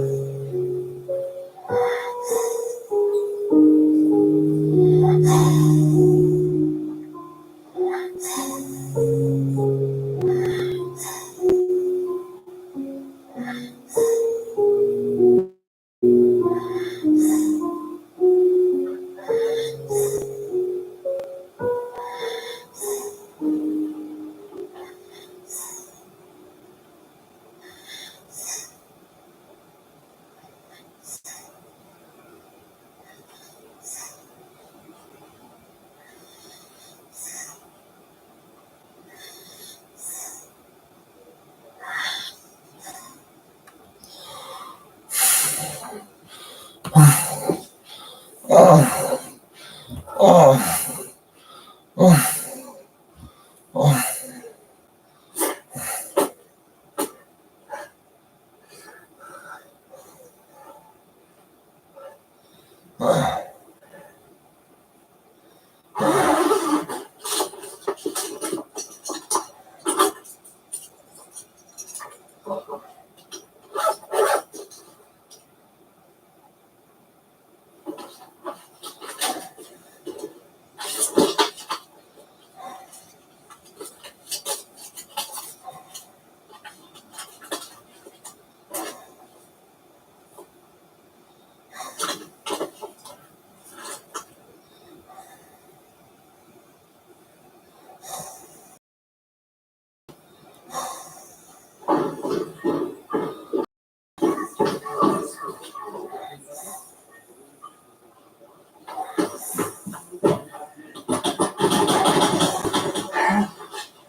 It's open.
Hello. Is the Ransom Funeral Home still downtown? Yes, sir. Water Street, just down past the Parker Sloan Mansion. Have a nice day. Some hike from here, though.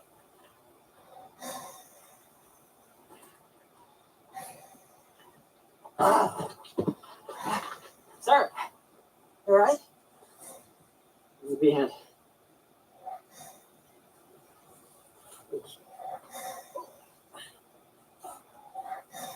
I'm fine. Can I give you a ride there, Ransom? No.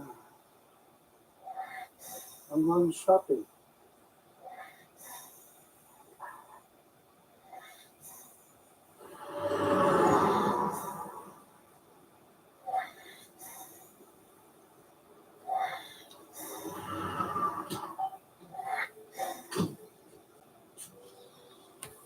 Fucking Mars.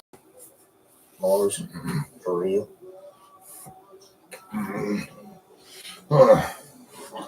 Folks don't ask me. Your wife still smokes Mars.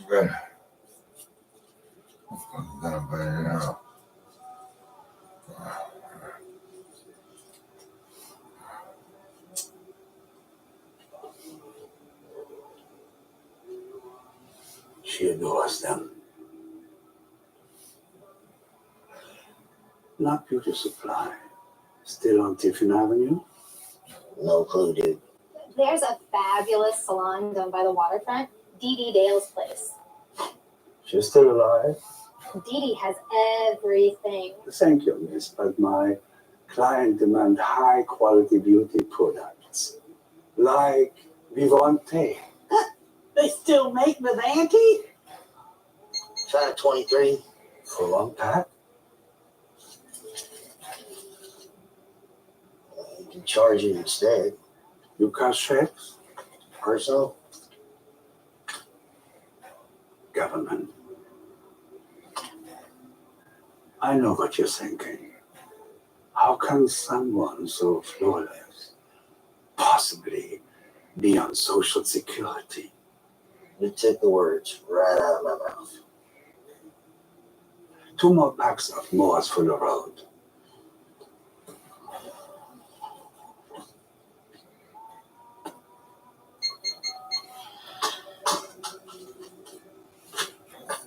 $21.92 is your change. And some tickets.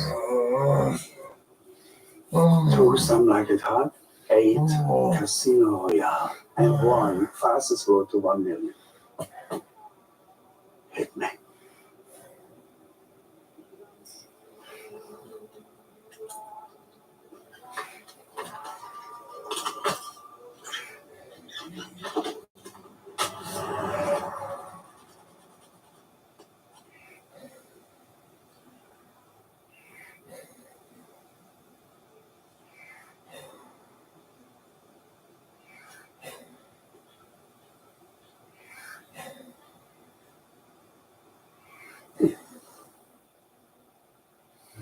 Channel 4 film. Sponsored by Hyundai.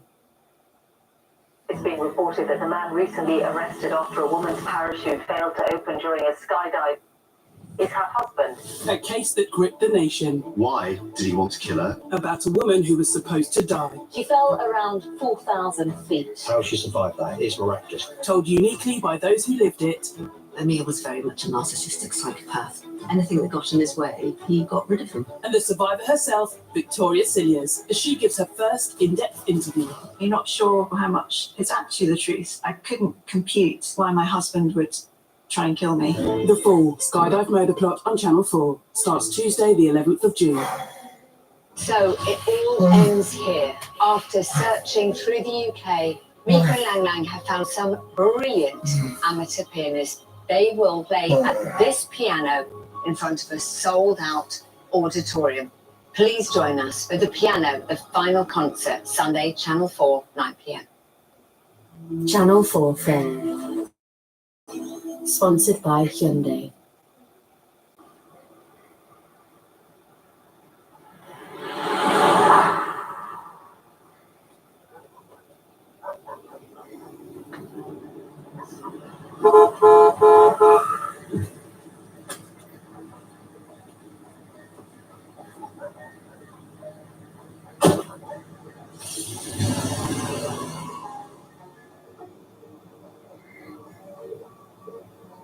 That rock sure is different. There are plenty more where this came from. David gave them all to me. And each one has a story. I'll bet. I have a job to do. What's that? I have to make a lady beautiful hair. Is that what you do? Yeah. I was I'm a hairdresser. I was very successful when I was young in this beautiful town. I had the best clients, the richest woman. Who was And that? then, what? Who was that? Rita. And then my assistant opened her own store right across from me and took one of my most important clients with her. That took some nerve. Yeah, and then my friend died. Your friend David? Yeah, David died. And I took a second mortgage, but the nephew took everything. He got everything. I lost it. What did David die of? AIDS.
not, and the one is one of them. You know what I'm saying? I know that, girl. I know it. You'll find it when you're up to.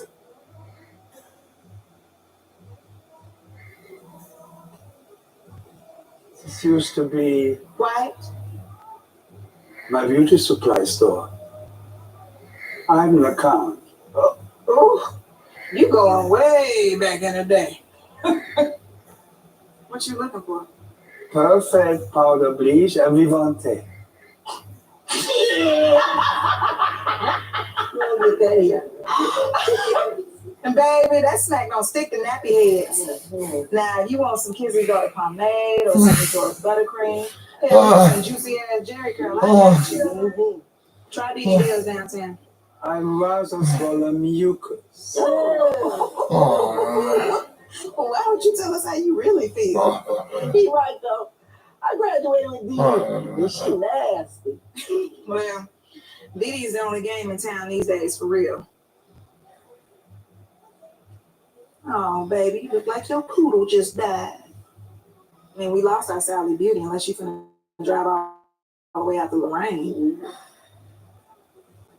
Whoa, baby, slow your roll. Now your poor white head and turn to a hot damn crisp. I don't suppose you sell sunscreen.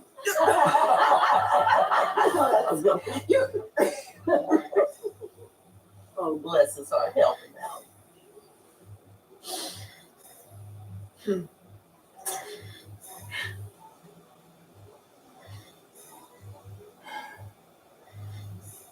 Here. Take Irma's hat. I don't want to hear nothing about no skin cancer. And Irma won't miss it.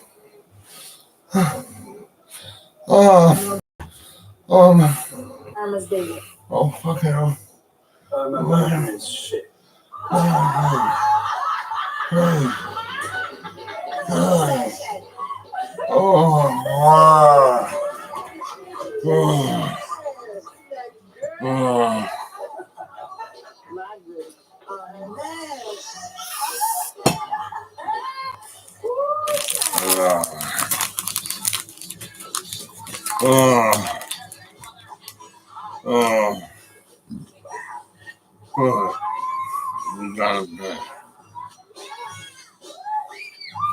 I'll see you later.